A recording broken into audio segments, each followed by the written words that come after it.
even that way near our critical issues so now Dr.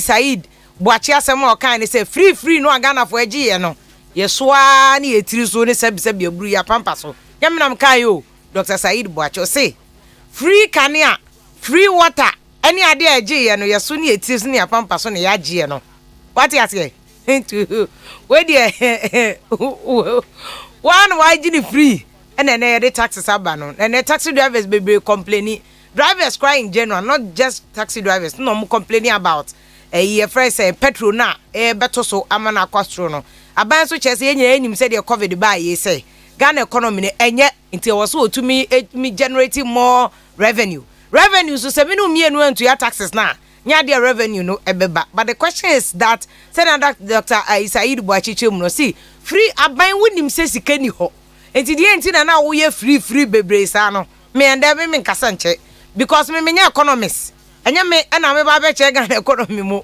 na wo Ghana no aso wo Ghana ni a wo to aba wo nkasa otiri ho so a don't expect me to come and scream na Ghana web nom ne ho ahwane efo nkoto stema no they say the omode aba no o kan asem bia no mashada twist one they say me kra me kasa what I say me kasa cry on cry o shana de o ten na enye ma wa afre ye bie phone lines afre say dem crofo frɛ na wan kasa otiri ho eye ma so wa afre na kasa otiri do expect me even lady say me na me tietie mu ma into straight to issues trendy ene e wo social media wo do nyina e from even lady AFIA POKUAA GYASO nie ewo okay 101.7 FM Ghana honsem any budget said your money sikasem to tie etie no ye behwe se hwan na e kire ye no kwasem e for money sikasem unu se Dr. Benjamin Boachi be kan sa asem no other economies bebre ne no anya adwene ebi susu ne ya adwene say long before covid be bakra na Ghana economy ne amusi ni sinyire tutu amana ka 3 enesim enti nka covid ba yo covid ammo de na ke besia ne de ato Ghana yi. That is what Dr. Benjamin Boachi is saying. Other economists say, and Ghana economy minimum the na share anko ye but and your cover the pa the and Ghana would have done better than 0.9% na a GDP no e grow no. Enti ni nyini no aye nyini de COVID and a man no e basa. But sa issue in other issues one air trend ya. A free last week now say issues baby air trend so I'm not a speaker for Ghana, not NDC, but I'm a speaker for Ghana, not NDC. Honorable Babi, and no say and can just immediate fi say. Samije we akra, we are sukono ma unu baby akra. We are sukono ma kete frame wutu amobonwe. Sanka ya chese onufu kra border ben samije fi a wo beka ono Babi. Nasem. Enti Babi si anka ncho samije fi say. So unim said ye nyini a ko gina abato na ko bra parliament na be speaker na bon source ke said the parliament eduma etie wato no ma speaker no wonte say NDC speaker he's there as working for Ghana say Ghana ban asemo ye Honorable Babi nkaye I said exactly the same thing da ye to aba e ma Honorable Babi wo parliament na NDC fofu soldiers di matem no ho eti said the last week na MPP fofu soldiers di matem say makoka ba omia enipa sa Ramatu muso muti Ghana na muhu say Honorable Babi right Honorable Aban Babi ena koka sa na Ramatu me no mie no yanim baby Ramatu bi wo Honorable Babi ena ko pede edi Ramatu ni de baye musuro ni ntimo andi na atem me ko busa ahun question say and this is the word oh yes nkofo yi konkonsafo yi sa bloggers yi ko chairman no mka na say do mpeme say Ramatu bi wo amuntichi o me say if there's a Ramatu na ba mi anu kra wo entitled so be ware be for nti we wudi problem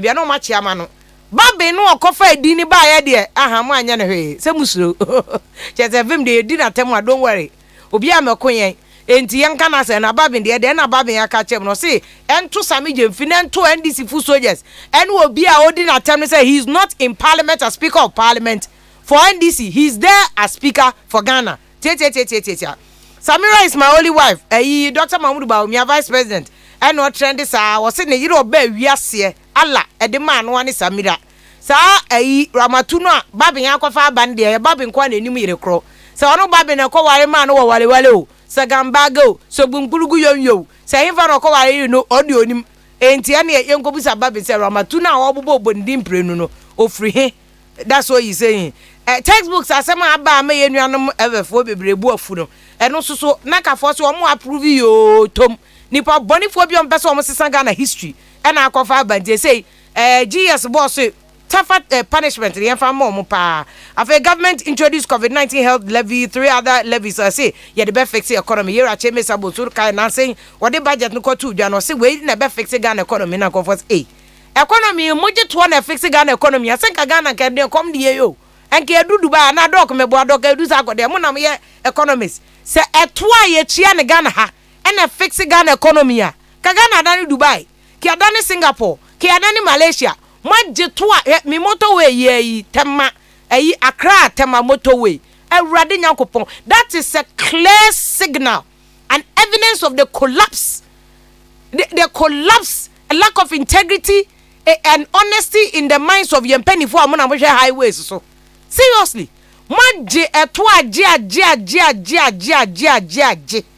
motorway na mugina unim de be bufu kra twema wo ne se udu toll booth one man amaye toll booth plaza nonsense absolutely rubbish toll booth na mo PSC ka aje no maye no toll booth plaza but motorway na ga say wo no Nkrasia road oh what a shame booth na mo de beje sika di no adechie bia ye twabi ka ho dok asema me ke mebo a me yakwala me wo ye wo metema komtinai to boot na si wo na ye 2 pene na si wo me yakwala na ye 2 de ade abeche na ye twabi abeka na ye bi ye ne se me de me beba na ye no 4 na ye no 6 se ye 8 ufi Accra akotema ye 8 to boot ene ya san abone pada abone hire asra nu nkuto ni atu ni to boot plaza ase miki darling ponku yi nyini wo se ta ponku wi jama nkra no mo nya na pesman kai wo ya ye se to boot no ehun ase mi amike to boot no amode gi esika di nana is it fair serious nana mfa ho to boot na amode gi esika matu ni din to boot plaza je se de moya ne teten mama ni din mama ne swag but to kwan motorway kwan no a yase nkroma ye se ne lifespan ye 50 years atwam I expire yade concrete keke ba betita mu no omagya no omde beauty me kota entu nam so ase de nipa yakum nipa hye form ade bum eno kwa to me to ma wan twa konya kwanhyewo de bia nhyo to a motorway accident si dok kasa mami bi o mic no rokonya boche adentina in the 21st century that so je coins aden na yenye electronic bar good udu ho a o card nie ahwe watwam card no airport omo ye no card no nim se de legon ye no good card no nim MP onim minister onim DC onim COP no aka say yes amasa no watwam de na e mahino mpanyifo no mbetimi atua no emomudu ho a no matwam na ya ye ni bi no emom ye tua okọ legon a ba na wato o card na wato e ba ka anim 4 million say 8 million udu na uni bia ba na emmie nti obegina ho amade a chew na oyesa no so a aban no benya what you call the front loaded funds nti bi you turn from January you turn for a period January to December it doesn't matter the number of times I use but what turn for a period oto obi aturn in January aban no benya physical cash even by January in advance yeah no dia koye kwan enti ade na ana me won say o to sumu a it should be an overhaul project say ye ntimi nkotum ne ensa ma yije coins no nka wo ye no o se ye electronic eno ntina ye atum na ye nya yate wase eno de to butu de e ma bufu pa coins na ye gene ho no say COVID by ye kra ne yesuro no sa no to no ne paper no kra to me transmit COVID exactly because my godfather be so you very careful so ho sa paper no and a man okonya COVID so ho enti me mpo me problem ne kwan nankasa ye gisika no ba kwan nankasa no ye fanye ubusa omusi road funds is not enough for maintenance but me am your ordinary taxi driver Uber driver what is the justification so ba be jina me ni maka chem say yentum because that the year me twa ye nyina ye coins ne kra no krase ye de ba akopwa ye concrete mpo e o motorway no so ana wa akoso mo ufri akoke ko say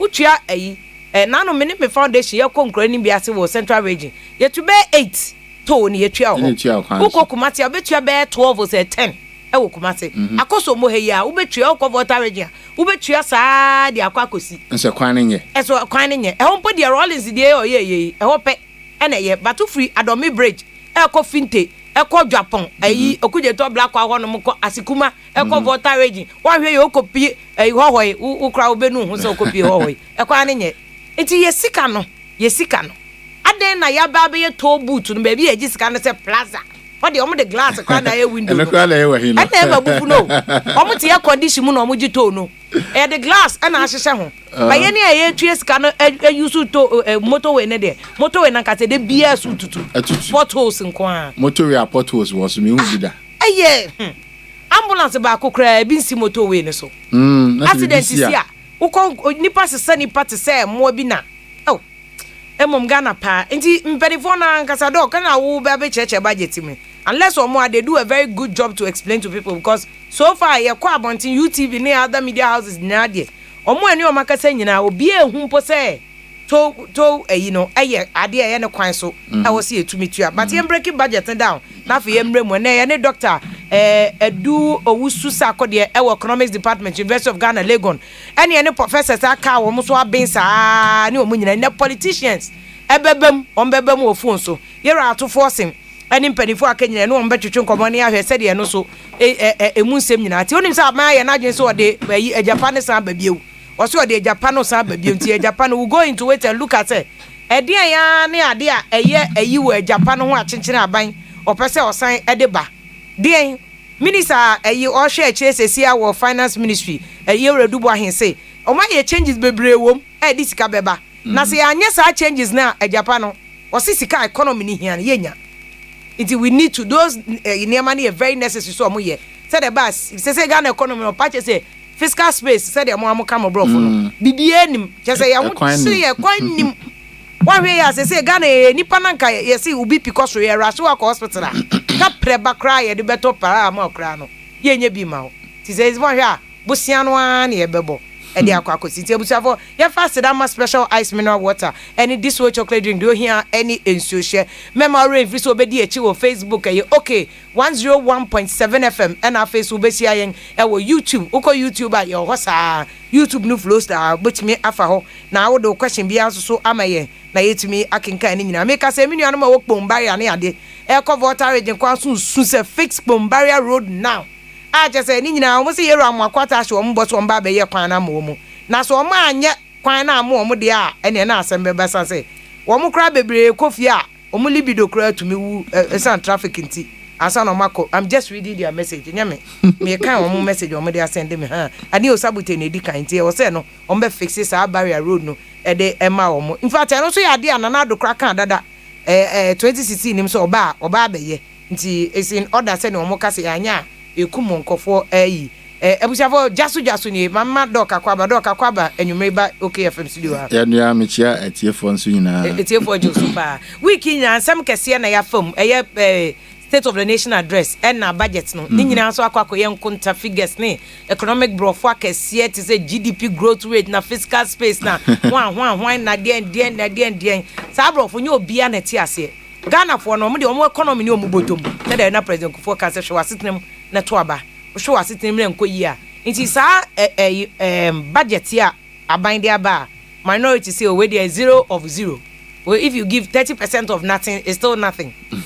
budget ebeboa ya na asane akọ specific areas no yes me free say budget no address the issue say covid no be boy sika sam no to twene na nyame ncha de covid no answer kofom kakra vaccines so aba enti budget we na no say afena budget ya ekire say Ghana sika sam na afena sorry enti offer be you can say recovery say afena ya recover a free ahiase animu na on say budget no focus on production o share agric any manufacturing no ho no share ho pa until all year recovery no na the same time so or what we call the fiscal consolidation until we start fiscal consolidation and it say omo Canada ho no manage Canada o chese omo bosia no hye say the first no mo born no that fe budget deficit so omo be close to gap no say confident in page mu call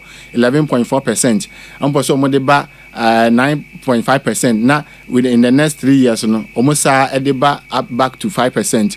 Enti all can we nyina no na was say sika no do na or the be share can say agric mu kuaye mu na the bin so ahye mfi can say mfi di djuma mu na social intervention programs and our safety nets and there one they did not forget about that one too, because or share incentives or the businesses also already normally 750 million cities support small and medium enterprise normally about 2 billion cities boa or more ejuma and kranko ejuma for na ejuma na so no the large enterprises enti or boa omo and our share incentives just kind of subsidies are what they ma ankra nsuo ne nkania no wasa ye bio wa standing to end of June enti ni na che say ye boaboa ho ne prepare ye ho na yakona hwe state of the nation address na say o hwe na at that time president my highlights of what we should expect in the budget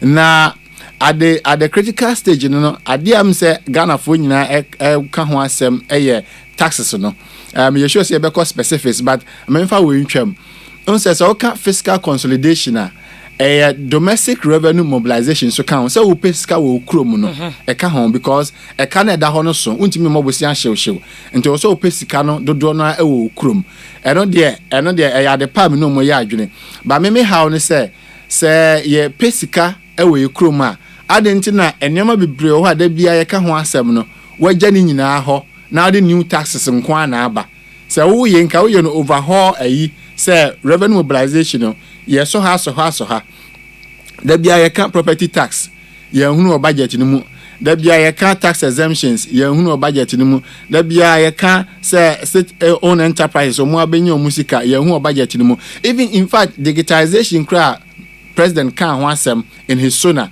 say obe European 12 million more nya 15 million no budget na ankyere sika potia ye de be no ankyere sika potia sa digitization no ebe breye okay COVID health levy there no atwere to ho 889 million and no there what me a calculate who say sika say na de breye but sa innovation in digitization na ebe my revenue no man ka sika na anto say we are projecting say by the end of the year no nye sika say now it begs the question or just more questions about how serious are we with the digitization, because if you are so serious, why don't you put a figure there?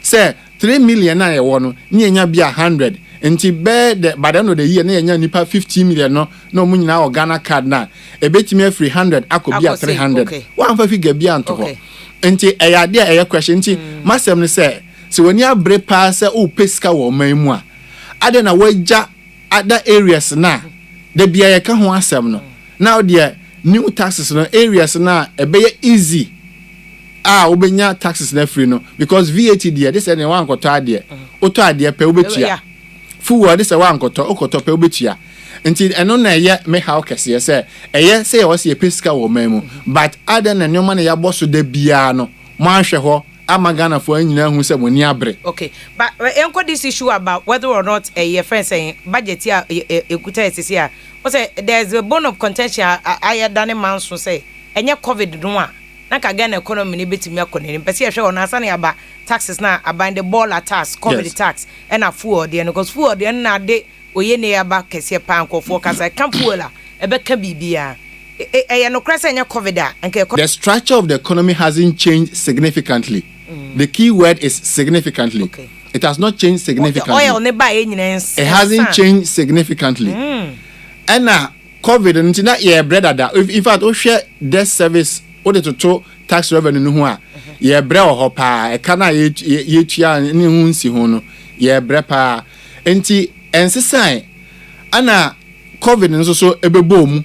Ama nyoma eje yensem kra na yemfa no one by one. COVID e how kese mienu na abra wiase nyina the health crisis and economic crisis. health crisis no yare aba ne nose mask ya share ne omo a sebi omo hwere omo nkwa ene a doctor for omo ho akire omo because some of them had to work double time. And those crises na health crisis no, then the economic crisis no your demand side and supply side they are affecting omo ye adwuma and are affecting omo yenso aye koton the all ton are affecting no the all koton so na affecting no enti the fiscal impact in COVID no ema ye revenue no say you close to borders enti international trade taxes no ye nya. Oil prices so beginning of last year your budget is $60 per barrel. And a take off from in fact a take off about less than $20 per barrel. And in Ghana you hear about 5 billion every oil sikano kwa. Okay. And okay can ni na abuma oil no ma Ghana sikano ba from 13.6 billion Ghana cedis. That's a lot of money. It's a lot of money. 13.6 13.6 min kan wie yo. Me say COVID no ma Ghana your revenue no kwa call from 13.6 billion areas by area be say international trade taxes, oil prices and say one ko dwom so ankoto ade a VAT ni yenya nti sa na mani nyina na eso che na at the same time no so no I was say aban spending sika edekoto PPEs edeboa frontline workers sa any insurance chiche nyina no ase no de na IMF sika na te sa kana na hensa me can fiscal you know enti ma revenue number from 13.6 billion no na ma expenditure no so no e kosoro 11.7 billion. Wow. enti wo kan mienu boma COVID no kwa within 1 year Emma Ghana boka 25.3 billion Ghana cedis. 25.3 billion Ghana cedis. 1 year per. Only the year 2020. That's serious. Yes, and it is obi eka the effect of COVID na. And you say ha ni na aka asem high pa. It is na we yo, me ma me we fiscal you know kwa. The fiscal effect. Now you hear production so. Okay. I can't say MPP for the last 3 years no. Na average GDP growth rate is 7. Do na omani nyini no. Na omani nyini no. Omani nyini no ntentema na yekoso na 7. Nti 100 bia the 7 the can Okay. 7%. 100 bia the 7 the can every year. Na COVID no say 2020 no estimate no was 6.8%. COVID not enkwa within 1 year GDP growth rate no from 6 to 0.9. Or the enfano 1. Yeah. From 6 to 1. COVID no kwa within 1 year free 6 to 1. Enti anonso the ma budget deficit as a ratio of GDP no cost. Okay. Because okay abosia bono. Enti fiscal deficit no widen by 25 billion no. Na was see about bosia nso ko ehim. Na obo bosia ndi ase na onse bosia bono nso no. Enoma ema bosia bono kosoro no. Budget deficit no ye just one no. Budget deficit difference between revenue and expenditure. And expenditure. So sika awuje ene e ka awbo no. 25 billion no. I was say about home bosia. And exchange rate is also effect and so on. And off budget borrowing. And Ghana ye amanene abrofo no ebi beto local bonds. Domestic bonds na abrofo dom sika be shame. Tama COVID ne strike ye no me yi musika koye. Until that financing gap no so e create. And until the ma e public debt no e cost ro. And I own say make say ye can ratio a public debt as a ratio of GDP. Say a numerator over denominator. I'm say we there GSS mass A over B. Na sa ratio no be cost ro. This say A cost ro. Into public debt no cost ro, na ratio no cost ro. And at the same time denominator no B no and so from which is the GDP. Until the ma public debt as a ratio of GDP no move a track a pad a timidity could do 76% no.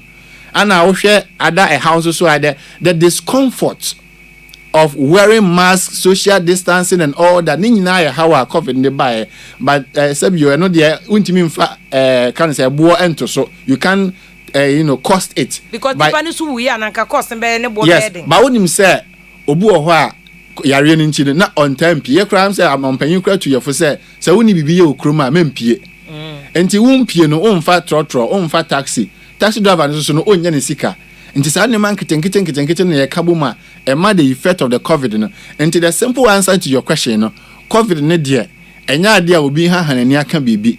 Ghana how kɛseɛ na yɛ firm in the year 2020 ne deɛ. Ɛfa kɛseɛ na metima ka say more than 80% of the ahoyehia na ɛkɔ mu no COVID no. Okay, nti so uni economists because long before COVID no kra na Ghana economy na say. And also your point and I make say as I said there obi nantem dada. Okay. No ka say oh last as March and I do 10 and me nya na kra. Okay, nti na nya dada but COVID dey some man be west. Okay. Ai be ye until what can say no be pa na nneoma nhyɛ da nyeye nyina so ye GDP growth rate na ye but the nneoma can be say debt service as a ratio of GDP ni say it has always been around 44% and kona nim kona chi until COVID no be man ye west until the COVID worsened the situation. Okay, but me make a point is say minimum there within the last 3 years things were picking up. Things were really picking up. Because he said COVID boom. And the argument is say, "Ne nyoma pick but ne ye kra." And you say, "Bibia ye na COVID ne be say no." Na ye fifi sin kakra.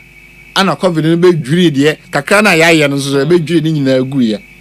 Enti that is the situation. Enti say wo pese wo ye pre-COVID analysis there. Obetimi aye.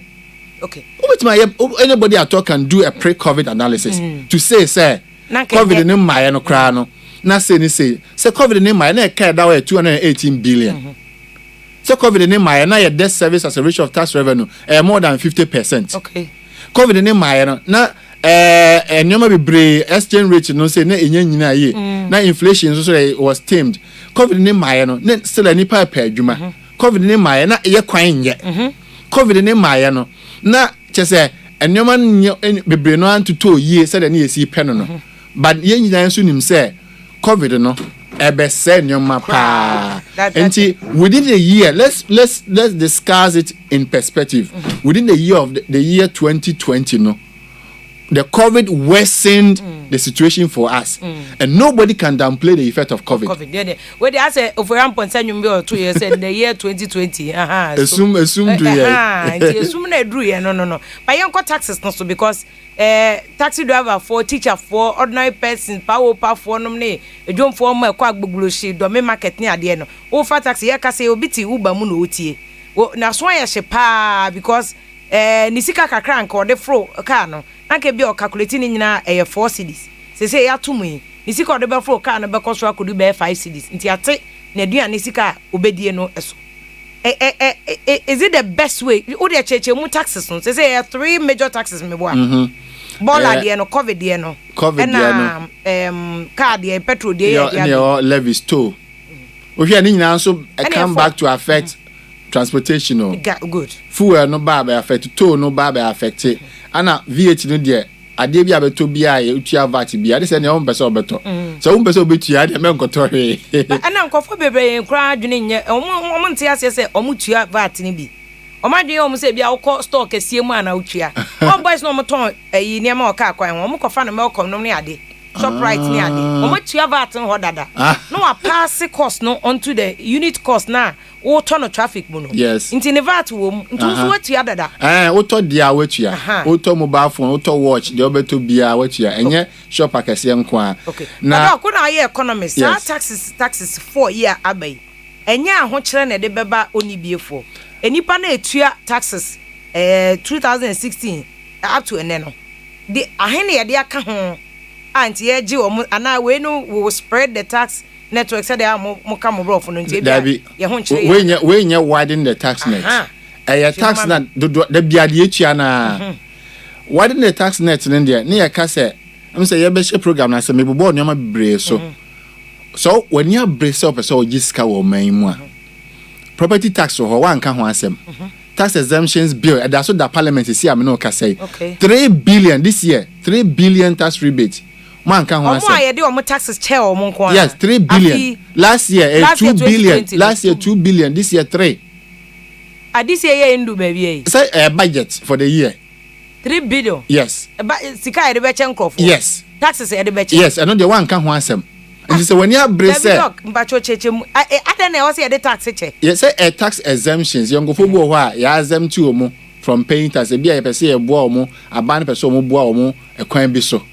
But the ka say bill on the parliament house. Ana yemu bi ya ready bill no. Ana ya ka say saa de no de yenhwe ne nka ho asem.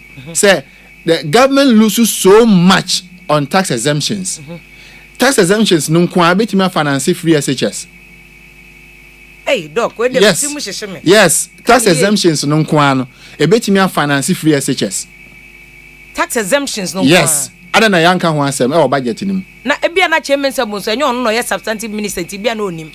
Economic management team, Ministry of Finance or more directors. Ada no man ka ho asem e o budget nim. Si ye ni abre media menka say consistent over the years. Media men yes. Media menka say ye pesika wo man mu anyo. Masem ne say si ye pesika wo man mu enye faako na ye hwe da bia. Because as a VAT no ne petrol price as say so easy. Na wo de obi abeto. Ho de ya na de atoso na easy. Si ni abre a fine, ye fan to petrol so ye fa bin to VAT but other areas so ye nhwe ho. Na yen ko yi Jesus ka no nti ye nya 20 wa ha, ye nya 30 wa ha, ye nya 60 wa ha, ye nya 70 wa ha, obo anu a ekọ animu. Na maka me say ka bio. Tax exemptions no kwa betimi finance free SHS no.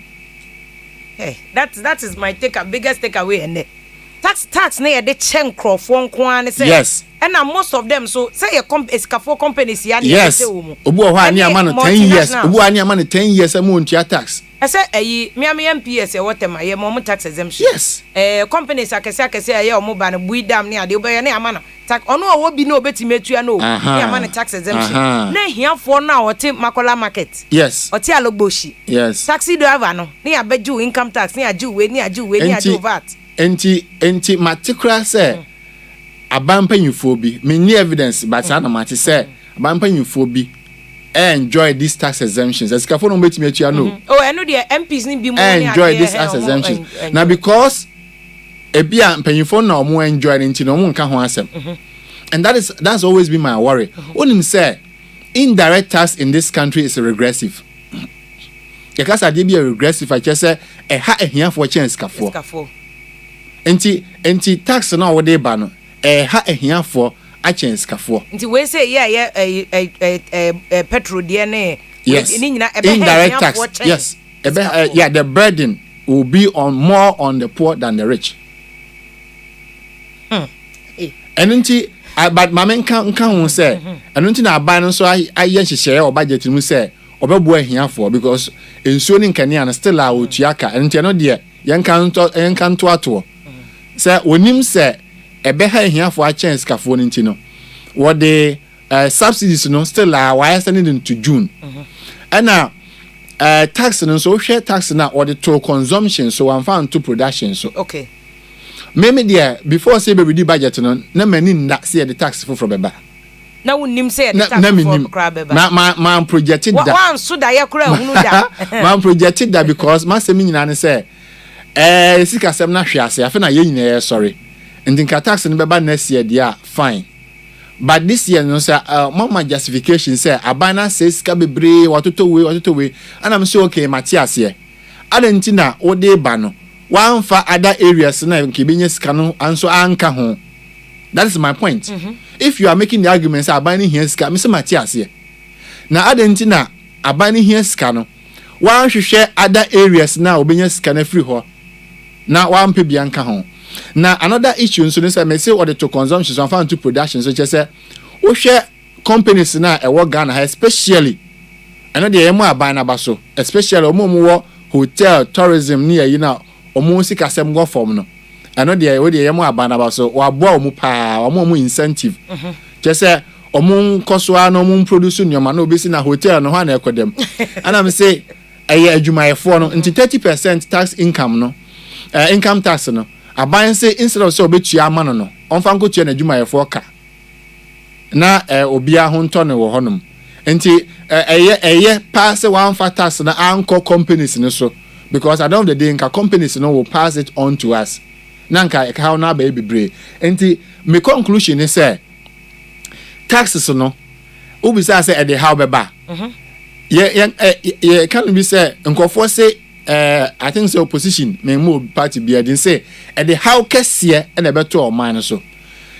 enye no kre say e dey how beba but e how no nye kese sa okay it is not overburden but it will be some amount of burden on Ghanaians na make etua to na make say now what target what 8% inflation rate Ghana so there utu petrol mu na to transport mu a e affect obia nyoma e ton wi ase nyina Ghana ha nyina because taxi driver no betum the okofa tomatoes or market no also betum workers of full car atotum to betum nti at the end of the day na inflation na ya cost no because crude oil price cost ana also dey eto ni bia beka ho to no ebe meni na ma price na cost na aban free say oma rebate taxi driver ne trotro for na sa delay of installment payment na ebe balance okay but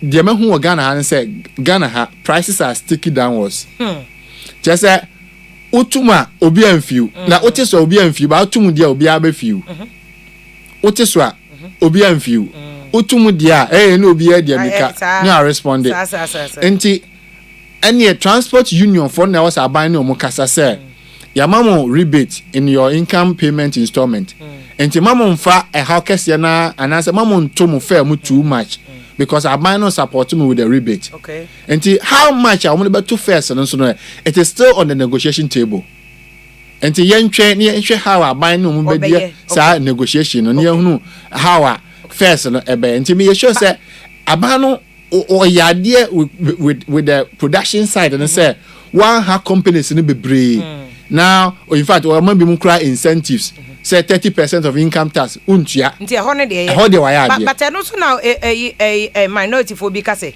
30% of nothing is nothing 2020 no be enya income bia na wakotua ho 30% into the 30% cha na won che hwe as the watoto o ka chema wa wie no say the wa che obi say wa ha wo mu consumers no nanka so we ska le to forward ya obetua okay o see minority argument say bia omo anya profit bia na yakọ charge omo income tax ya mene ne ya agre but only profit so say na unkotwika emom because ana make say tax no is on consumption uni skat na fie na mo unye ska say obeto fuel na beto ade odwom dia ene fuel price no betua VAT no so ubetua. So it is rather on consumption and not production because the idea is say so utimi kodwom pass okota de ne sika hye obotom kakra enti ubetua kakra wo ho but omo produce na omo ho akire omo no de wa anko ho okay idea that's a good thing yes which is a good thing which is a good because at the recovery stage we encourage production ema production cost na yetiminya enoma ewo man mu na bank ho de no na menso madwumi yem na 5% bi na odi akoto ho no because banking sector clean up no I'm not sure say banks no have recovered so much from that and I know the madwumi yem na kakra but let's see how the calculation goes because I was hoping say come back so kakra and anti see make us a so kakra say ye pesca dem say u pesca there other areas no wan ko pesca ho even say ka support banks so be so argument and no ye say support banks rather on be for more workers na ka what tax workers mum de income no be nya no salaries no what tax nka no mum ye wider than say obesan ko banks won media me obi adabia me ka say bosia bo no too much. We can't run an economy on the biani bobusia. You know, we no compare and then say na more platforms so be say US debts you say. America for dollar no your local currency. Okay. America dollar no your local currency. Exchange rate exactly.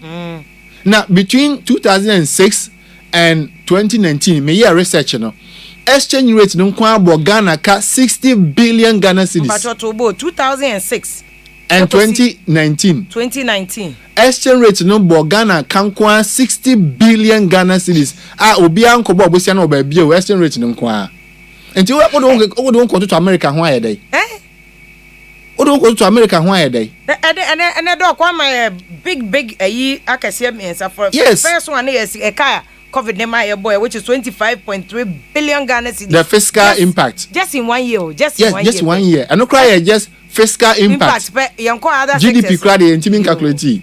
And I want my exchange rate to which for the 14-year period, no. 60 billion cedis obi ankwaje sa bosianu fru obi a yes dey depreciating kwa it is a kana ya dey be politicians NDC and MPP we no akatia we so no akatia we so pepe a 5-year exchange rate. Okay, I'm breaking it down. A kana da ho no yes our research for the 14 years no na Ghana Kenya 218 billion. Okay, na so we dey open nominal figures a percentage me ka say we dey open percentage open our himpo. Yeah, 280 billion. Mamenkika percentage no first. Budget deficit contribute 48.6%. Okay. Off budget borrowing, I just say I didn't share budget so you need be I feel be query any akobo sa abosiano. And no 23.2%. Okay, 23.2%. Exchange rate 28.2%. Afi fa sikana nkasa shisha no. Budget deficit there no 48.6% no. Emma Ghana Kano economy 105.9 billion. 109 budget deficit no. 105.9 billion. Off budget borrowing which is 23.2% no. Emma Ghana Kano economy 50.6 billion. 50.6 billion. And the exchange rate no 28.2% no. Emma Ghana Kano FMU 61 look at them 61 billion Ghana cedis in 14 years. Enti untimi mfa ho to America for. Ogbobosia no ewo abrofo sikamu a exchange rate no ebemu aboka more. America o hwe America budget mu a bibi ye free bi debt service. E chese afi bia no obetua sika bosia na obo no hu nsi hu plus bosia bo na bi wo ha amature within the year so okotua ho ka. Enti ye free no amortization. Enti interest plus amortization you find debt service. Okay. Now debt service no the burden on American revenue no 10%.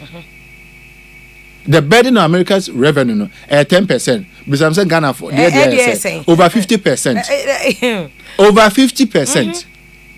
The service in Kwano, the percentage on tax revenue is over 50%. Okay. Until America for the 10, UDA 50, already no down cry. But Mamiko Unia Bema Sodamiko, Dr. Lord Mensa, a senior lecturer, Department of Finance, University of Ghana. Wa Unia Numia. Doc, and you remember good evening, Akwaba. Yeah, good evening, Miniaba. Beba Chahoya, dear. I'm not the more. Yeah, now as I said, you may have a king, who never had a Dr. Dusako, dear, and also coming. And then the person want to break your corns, no down my Ghana for no. Yanamon call economic school, yes, we are Tiaka. So our budget way are baby to me, I recover Ghana economy, said Bema Ghana economy, I say, Gina, Nenasu be one, I said, Omo Catcher. If you are budget, yet to make us a bit me up why my head also. Because the share projections are, yeah. The didn't have budget to ya. There was a Mihahaka crowd. It was last year, 2020. When provisional outturn for our total revenue, and then 54 billion. Now, we're breaking it down one component, the miles are outturn now. Now, say, Oba, the friend saying this year, now we do budget. Now, we projected, the fund is 70 billion. If you are this year, our COVID woman, and last year, the difference be one. Economy, no, a change saying here. What to me, I could that projection from 54 billion. Obeka this time no percent total revenue and the grant out per unyano. Opedonia 72 billion. Now we be that then after Ghana ha. I bet me wo amawa Ricky in sa 2050, that excess of about I think almost 20 billion, 18 billion, just a jump of 1 year. Then tell me, I can say, Bibi, Akosu or May Muama, economy no up.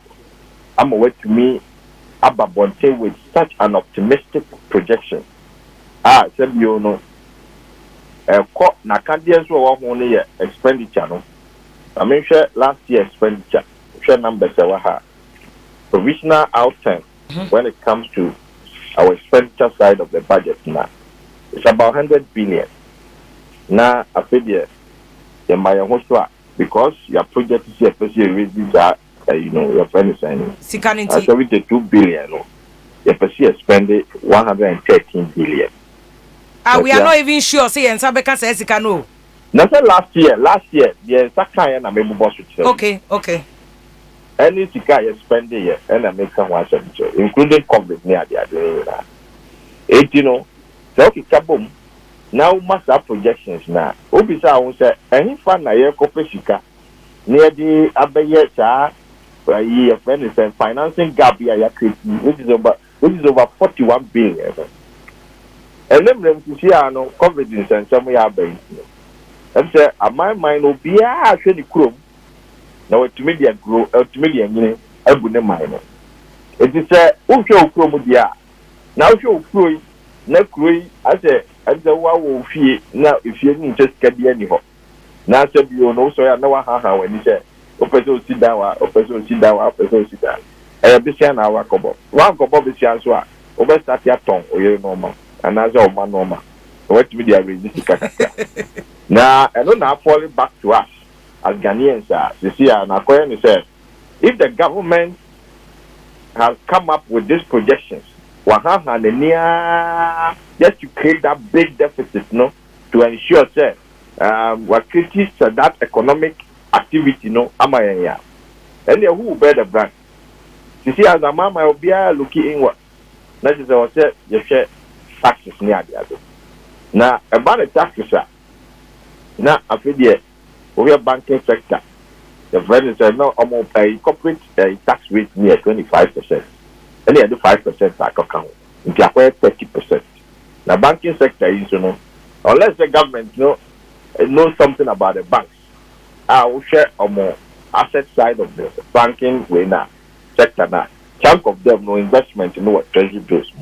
Your most interest now, not the government is showing. Make a careful. It's that emphasis strategy. I want for some adapting. Okay. Now, emphasis. My Ghana no acquire. A group of business or see a share in water. Then crack tax near the Ghana. Or mind be that is why AFIA they for you could Bobby here. While your prospectors near the Bobby and Muda. Obey who say you parody the various resources I want from gold near the other. The chapter of your parody a human resource capacity I want. Human resource, in the worst case, I was here to make benefit from human resource near the Chayaka. They are no, it do be not taxes, some near the identity letter. The Dia Befabiano near the taxes by young. Now, my main here, I dear back what I want tax you want. Tax be a friend of sanitation and pollution levy. That sanitation and pollution levy.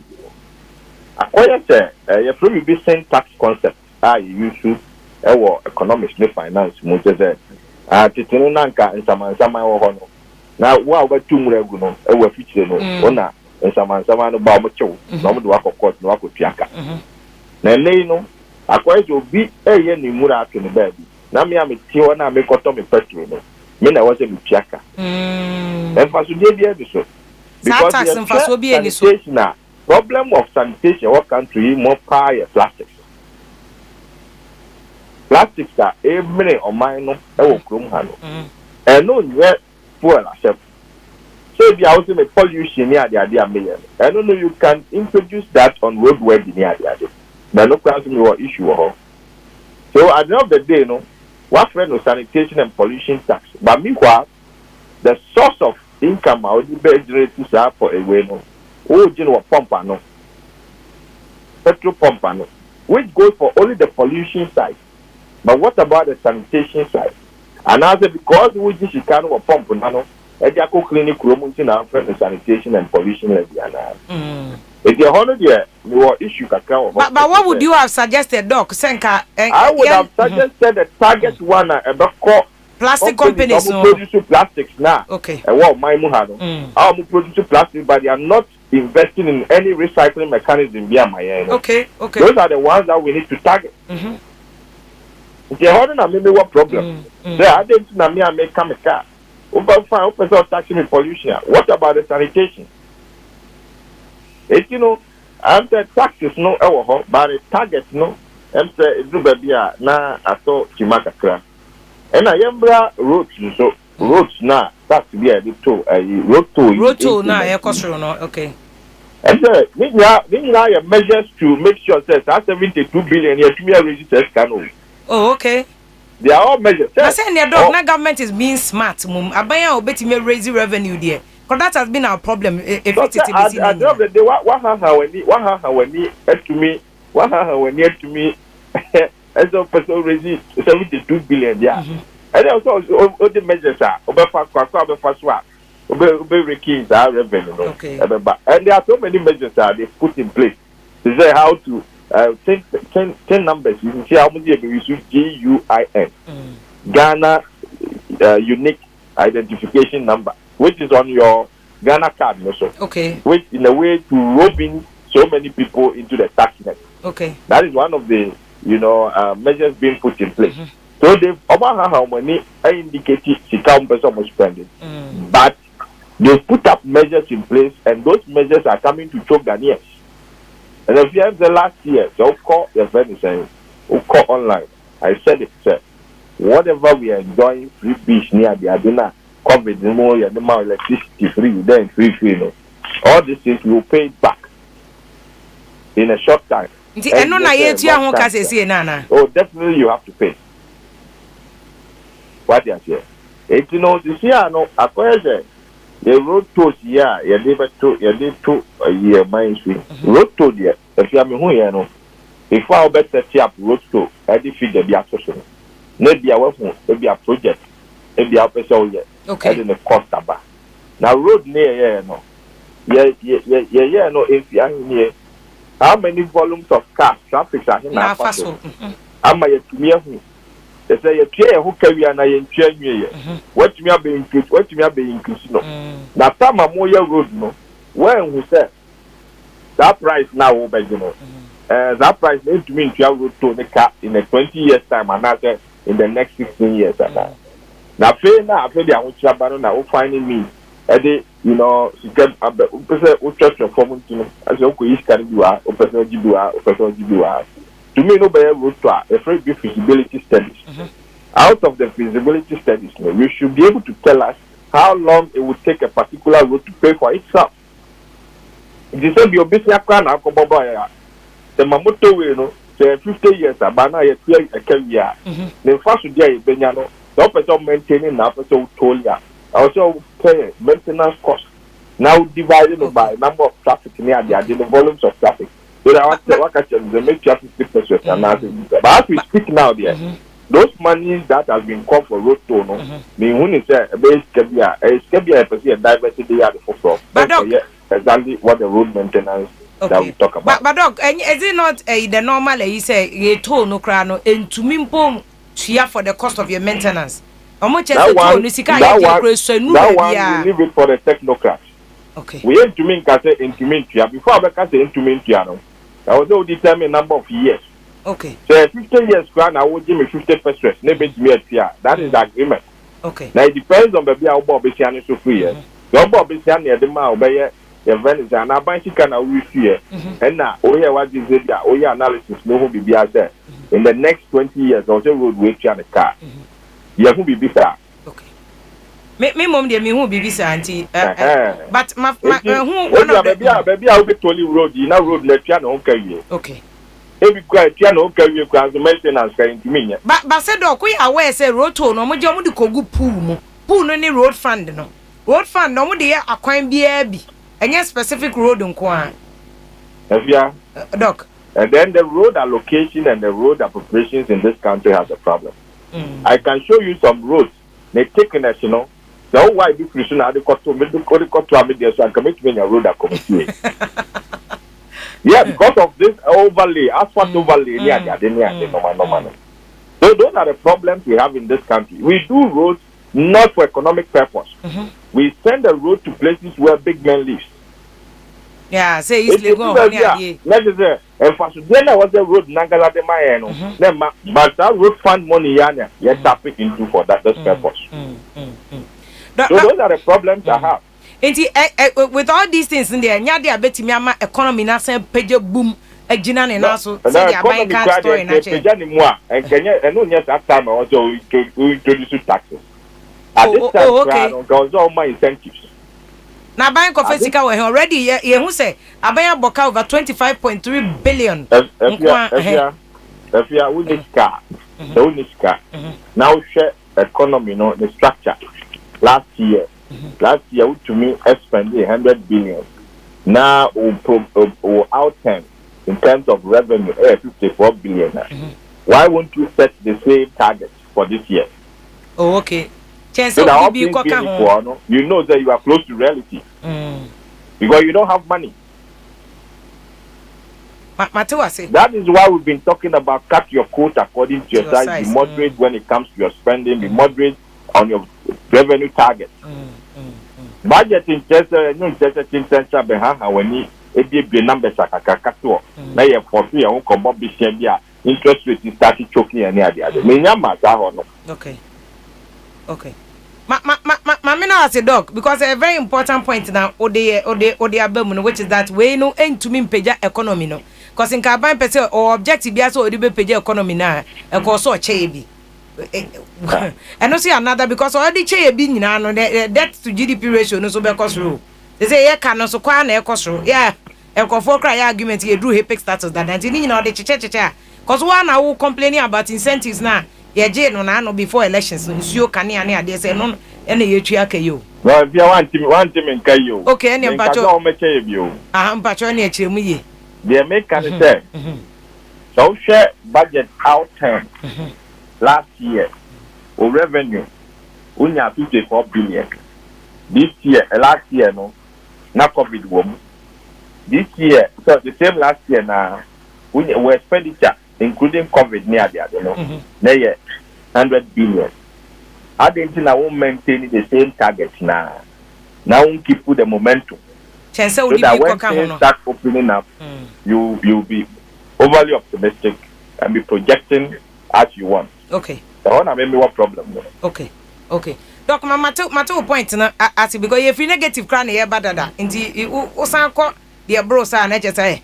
I say, I don't know if whether na person me overly ambitious and I say BBC, I don't know. But they are.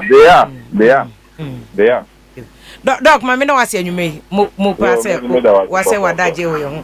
Doc, your friend saying Lord Mensa, business University of Ghana, or senior lecturer, Department of Finance, and the NHS in Comoa, which you say, sir, taxes way, MPJ economy no. One her cry, I want to be but near mana ye dini free na no honka. Any etua nti ne unko di a unko ye den ya na ye die ya so ne etua ho eka no na o ka no doc mami samu akwa ba studio biem akai na yenhwe the revenue growth rate over the last 3 years of this administration etodo do a yetumi age no sikano speed ya de koya ni okay sikano yenya na oman mu no America A2 no speed no growth rate no the highest for this administration has been 23% in the year 2017 penny revenue no to me ko nanim meba ana 2018 omunya 15% growth rate 2019 omunya 11% growth rate 2020 because of COVID in Kenya 4% growth rate. So your highest growth rate over the last 3 years, 4 years, 23%. If you take the average of the 4 years now, 13%. And see if your highest without COVID has been 23%. And your average for the last 4 years is 13%. Why are you projecting 31% growth rate?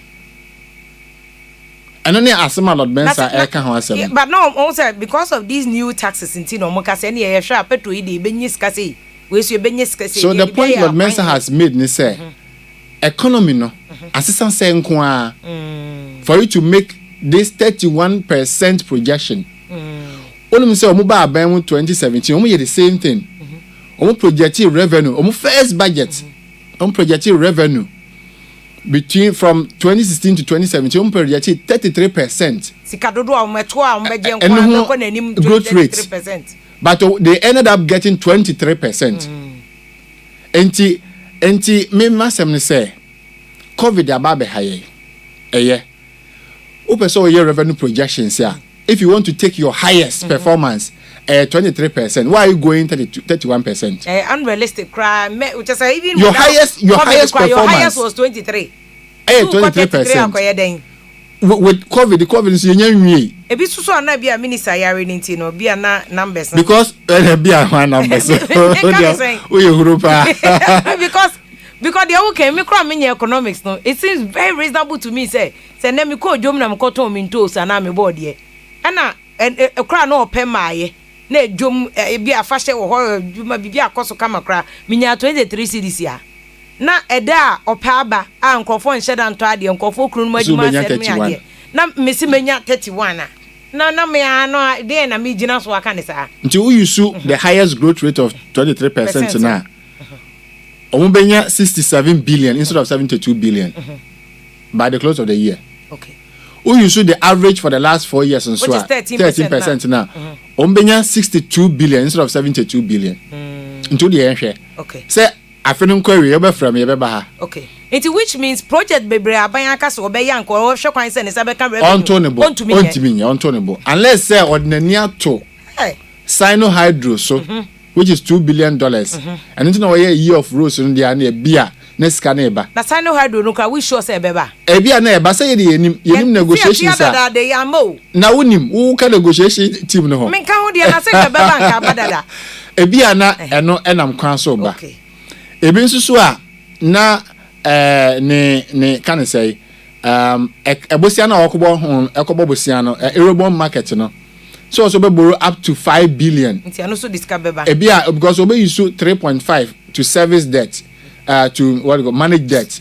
Now emu 1.5 billion dollars. Doc nyabuche.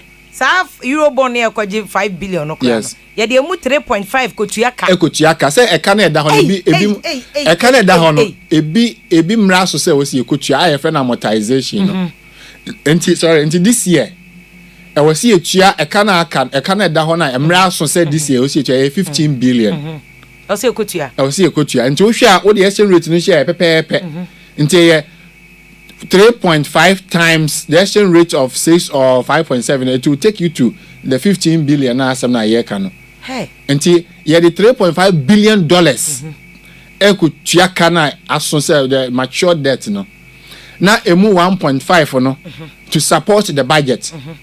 1.5 on the exchange rate in ya obenya be 6 to 7 billion cedis. Now what they are supported budget no. Enti bia na ho so no money da ho. Money da SARS kan so. Enti ana omo say 100 billion Ghana cash obatampa. Yes, me patcho entwe answer before e beba obatampa ho no. E friend say me pese stay on debt no. Yesika 5 billion e kwaje edimu 3.5 billion ekotuaka. Yes. Which means openi wo na we economists ama bin we nya wo anka we politicians omo nchiremu. Because we say omo tade kano ye politics. We ba o se ne yonkwa bebo pe. We ba o se MPP for so bebo ka pe NDC ba NDC which is obi akangu ni. Just say ka ye dear dada no. Yentumi fanya politics because oba ka ne de upo so chi. Yes. Enti yakobo busianda betuaka because sikani enya we nya MPP for ka ana nya ndi ka da Ghana ka because busiani bo ho yakobo 5 years 10 years 15 years 20 years and san yetuaka enti se obo busiana say 10 years let's assume say ye busian bi 10 years na say ye born 2011 no. Okay. Nti busiana ye born 2011 no afe na aso a ye kutua ho ka 2011 na nya MPP na e wo so ohun enti eno de enti fanya amanyosem because so a wa ban na wote so no party na wo power no umpo Ghana dimu anya de kwaje ebusi anya MPP ni NDC dimu na de kwaje ebusi ano Ghana dimu nti openi ade na dada mo economists mo Ghana hana politicians de Ghana kaye politics na mo nka asemwe Ghana kan de bia ye kan e ye kan da ho ayi obi aka say omoja politics omudi yo ye kan de bia because tama ye wie hepeke no na Ghana kan nyina ye 5 billion 2006 ye wie hepeke na Ghana kan nyina ye 5 ana na me no ka say Ghana ka ye 291 billion 291 nti ye the 285 or 86 ana aka ho over the last 15 or 17 years no 15 to 16 years after president for ko say mills and president mama 2006 until ka say 2 years before president about 15 years now 15 years until you to me friend penifo ni mu say omu disca na ye den no dog because me busa ordinary people's mind because me nya economists anuntina because I sika we omu de den because akwan ayeye no saa 15 years ago ya okay saa akwan na fa tutu o yes anko ye bi o ye me sema etema beach road kwan yi me nkwa me hu ye kra ya kwan no prensa between NDC and MPP o ma ye kwan no prensa 3 times nti sika we nyina akọ he anadok na ye jai esgashe tu ya ye ntumi mfa nkote sa eka no ana na o si jai tu ya say Ghana for ma so Ghana for o de bi na o dok nsum Ghana dok o nsum Ghana ese bi so meji market ya o ba bi mo so mo se tu o mo ka but ye ma o ye say woji u pay ye ma esgasha me boa ti ye nyina enko snet na ke ntwa esgashe ne ye be nka aban adwuma fo nyina ye nyina enko the same line ye this because say na dok ti ye nyobi nya ni pa che ebe ye dia say ni aban I mean other countries omo nto flashy cars sao mehu prime minister bia otwi bicycle obi so minister otwi bicycle akọ adwuma da ya ha de owe de ko kaso obi twi bicycle they say limti ubula limti akra enti Canada ho no ana maka say obo wosia na say 10 years I even say bobi 2011 na ense hu ndi afi bia o and then na interest rate no na this year only interest rate ayetua was watch the pen me chwe go himpo me dey tabo guso a wo hwe live jaso gege we live on okay 101.7 FM ko YouTube now type okay 101.7 FM obese me ne doctor owusu edusa akode e wa hanum say ya edu owusu sa akode de bia me ye ni din no remix na ye bon komo e wo Ghana budget won we de enye politics o ye kire the real economy ni say de wo wasitene mu no na wagina no so aye won konta nya say bia wo be ye dede sa na so so aye won konta basa aban ni ye mpo to ye ode abeyi so munya approve budget say kim ye betua ye betime ye dede amade a chem e wo radio so ana say abontene ba ye mpo munya approve pe e wo se yetua eti doc yen samra ho no ne hwe exchange rate ne e ka interest rate yes interest rate ye babosia na nsi hu no afi bia betua se e ka no ye bosia no ye 10 years 10 years no so ana obetua the principal sika na ankasa akobo ho bosia no se nsi hu no ye onse eurobond ye ta kwa ye timinya bia 7% 8% 9% sa percent no afi bia obetua. Last year, interest in quite 28 billion. This year, 35 billion Ghana cedis. Hey! Last year, interest. 28. This year, you 35 billion Ghana cedis. 35. This year, you 35 billion. Now, at the same time, Bosiana and Emra so say this year, no, 15 billion. And the 35 plus 15, 50 billion. Yeah, the kokwa. Ya de koma broni yes so akobo na bosia so ansuma se bo na bosia inti doc that said no say see I budget mu ye san bo besia ni bia ka ho for instance abanka obatampa ye na opese obaso yi so a big project odisika 100 billion e na ode ba 100 billion ode ba be shim say de mo ama cheche Ghana economy no sika bia ni ba bia that is even why ye kra hiafo aban san je petrol moon tax oje covid bola tax covid tax any toll booth tax nyaba beka ho aban kro ya oni sika no obeje ho sika no or say obesan 100 billion obatampa obi obesan a big agenda 111 say nya money nyina afi o say this year is the second year of rose sika ben na aban okofa ne he sika no am say opeso nya free. First of all, the budgetary allocation to CAPEX, which is capital expenditure, no. Honor be the bay rose, and 11 billion. Okay. Now the next option be loan, Bosia bono. Because apart from this 11, only can free baby. Or the acquire agenda 111. And apart from this 11 CAPEX, no, asa. Then Bosia bono almost $5 billion on then ebia sino hydro ebia normal resume this year and also 2 billion home sikano bi beba then 100 billion Ghana cares about tampano and also was say emu 30 only private sector ana eye ho ebe ho adwuma nti sabre nso covid na man kofo companies any business agree there private sector no so dey be den kakra nti ye hwe me free say and nobody say agenda 111 no ntimi wie this year betima start it but pass on me wie ni nyina this year they are down ana rose no so no me afena me ko read the Ministry of Road sector na hwe the number of kilometers here because ntimi nka say year of roads an kan kwa ento ho because Saturday any news of say ni unu abema by okakra say the government quite just about 280 kilometer road in the first term. In this obesan I say no can qualify as year of rules. But aban kan the J France. Into so obeka so obesan second year of rules no nim baby aban beko confess kan crampo they abeye rules. Minim so mo ma kan e bia the Ministry of Roads area no of the afena me ko kan. Se bia government are specific about specific roads and roads and in the number of kilometers I'll be there okay because I don't know the access no say last year be 100 kilometers now this year we see a year of roads now you be now 100 na asa year now year of roads no only to so per day and you see who the number of kilometers or my imagine so mo be this year na yetimi access ne hwe e kai wo ho because engineers or Ghana e betimi de near bu up the costing of that kilometers no near HSS no ye betimi nya no budget ni mu ye nya wo mu a ehe ne yekofa sika na fa na say dose de a na say ama eya nti ye hwe ba bia be sika no bebo no ebefira bande ne ma no miensa pe as I city no miensa CAPEX loan and 100 billion Ghana kese for Sino hydro no say na we 9 way num the areas ya maker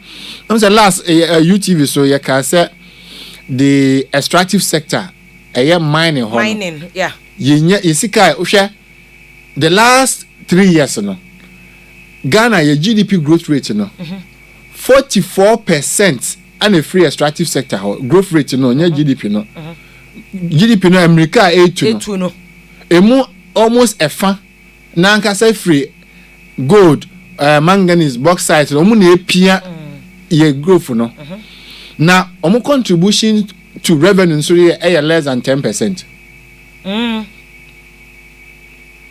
don't know opia ye GDP 45% no the odi sika no odi bra ban no about 10%. Nti ehodi ye nya hwe free ho ye kan no ho asem nti I say ye negotiations ye nyoma bebre na abaninya gold no onye sika be free ho na o hwe menim say Japan they are very controversial and are very political but it is from that angle no on only cost start here Japan in fact in the 2011 budget no it is from this angle say gold no ye nya hwe free ho enti o say ye bibi Ghana ye bibi enti bibi na ye no ena 2011 budget eco start bibi wo ho yeah omo ntimi anya do for the share budget was a gold coast company gold company enti those days Dr. Dufo ne President Mills omo in their mindset no omo ono ni Ghana fo nyina ya adwene say gold na yetu no si ehwe the existing contract no ye no hwe ha sa na ade be chine enya ahwe free ho enti yenya bibi ana omo start bibi it is in the same mindset and this administration there say gold no ho no yenya hwe free ho enti enye bibi the devil is the details. Because I said yeah amount for see can setia because osafoma for ba na we womu na busia for nchemfa eno na ama ekoye nsem but enke a good policy. Yes, o share the idea behind it. Okay, the idea behind it. I just touch it there enke a good thing. And I'm say the devil is in the details. Say why na edi animu company be na almost one cover data bank ya can dia na other na we lawyer law firm we president nua wan hwan enti sansem no ene ma am say am for twen no sre ne abasa e ma asem no si anko si wo so besa dia ba parliament wo so besa dia ba enti yen hwe minister the all church re wo finance on edubo he o chechem say Oma ye changes bebree from. Okay, and that's fine. For complaining, you know. That's and it's fine. a good thing, say at least they are listening. Oma tie. Yes. Because it's a doc, who need option be able to listen. Yes. Say go the any idea. Yes. And you ben be idea. For and this near people no more be media for civil society Oma ya idea papa. They are putting the government on its toes. And who are you man and you may no. And some are here can omuti o. Ombefa they are here juma. Now I'm even happy. Last 2 or 3 budgets. Some of the suggestions are here. Me am sure budget will man be. Yes. I am very happy about the hang parliament that we have. Honorable Haruna Mo omo bo abani japa omo yiro mo ho because empanyefo se de otwasa na onim se na chia. Enti se minority for no opposition an sorry an ka omu eja an hwom ba nyoma omu anka so mu hu sa chia.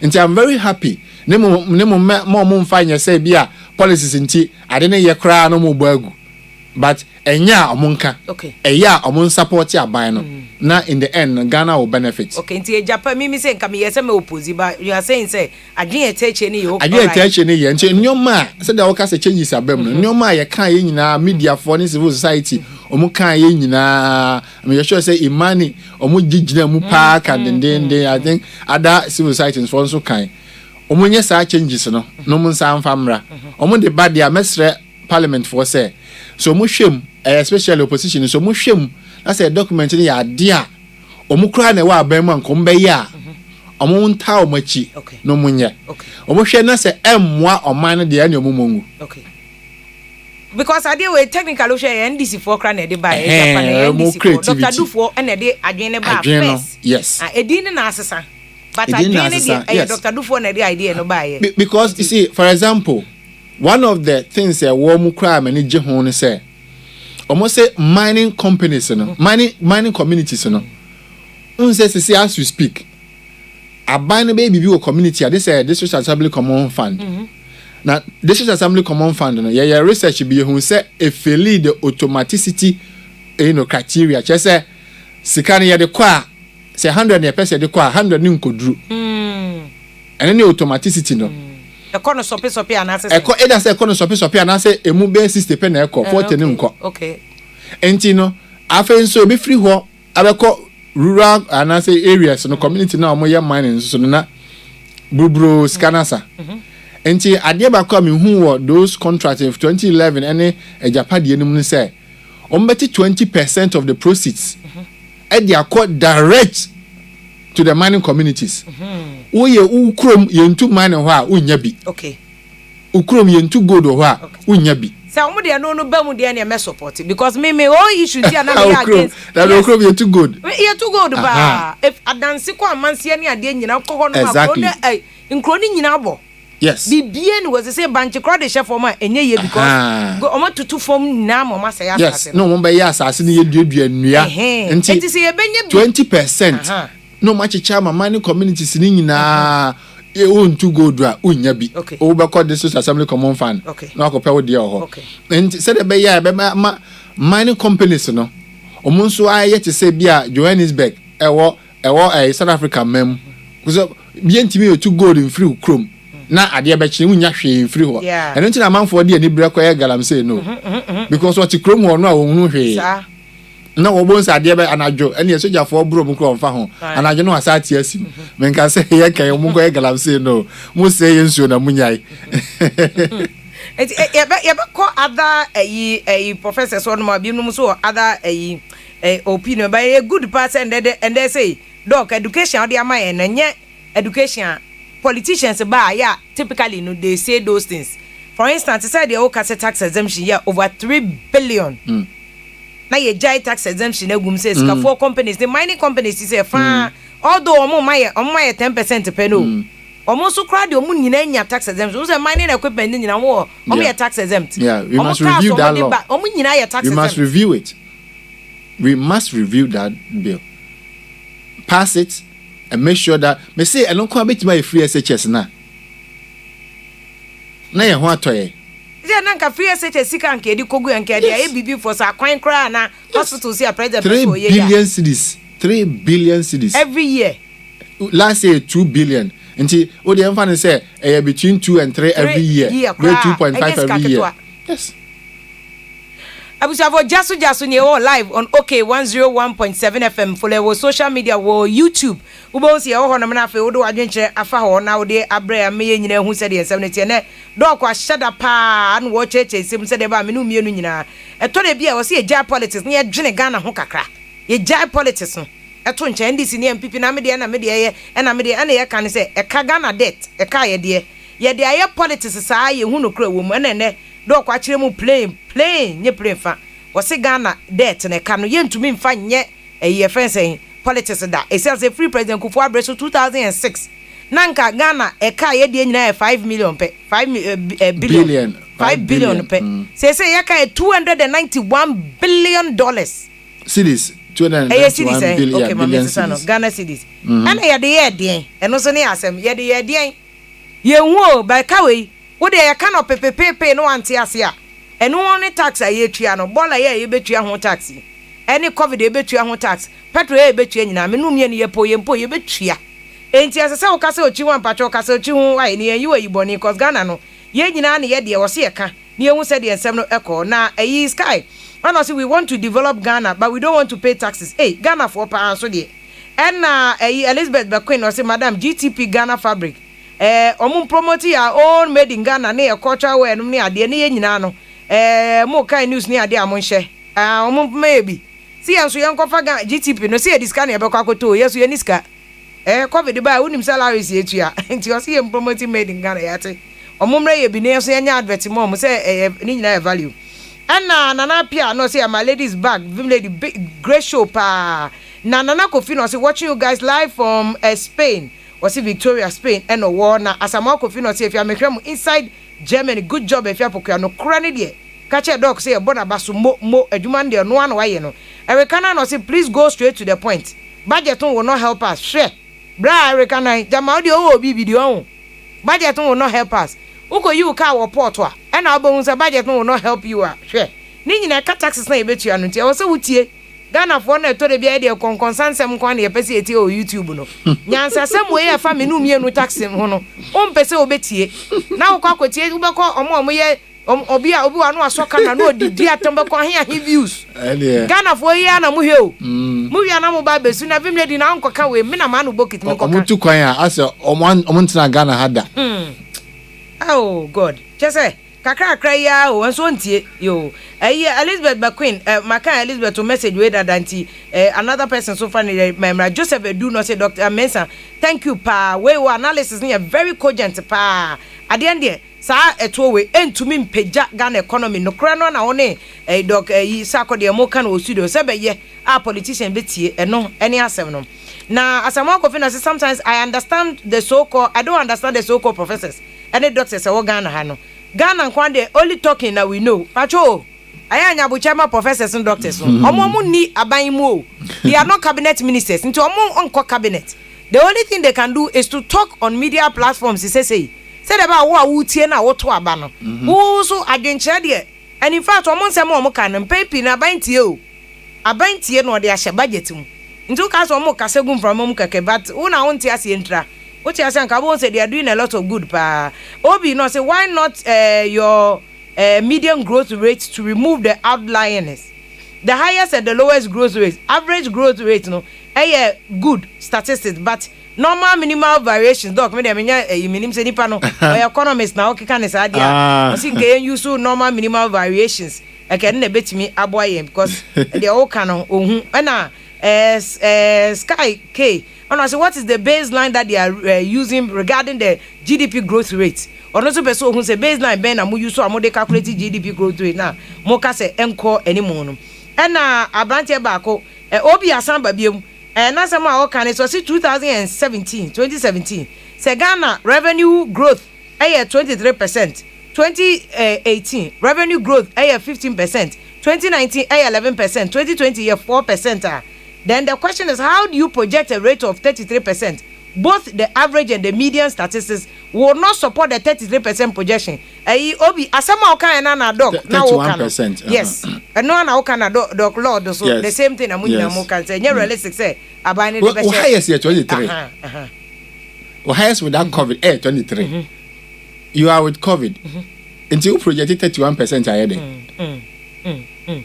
A very good question. In fact, Obi no some say statistics background, or can I say? Ono mo ya adwen ha. Finance person. Ono mo ya adwen kakra say because average growth rate is supported the mo kono. But my busa question and me busa Dr. Lord Mensan say taxes we ni ade we nyina. Wo mse government so expected some revenue bi e wo hono ma de be ye o man no adwuma de, but is it enough say ebetimi peja economy a COVID nti ame akwakoda for me? Ebetimi peja ebetimi be, but entimi nya dodo na ebetimi because we here COVID levy na 889 million per enu 1 billion cry for the year.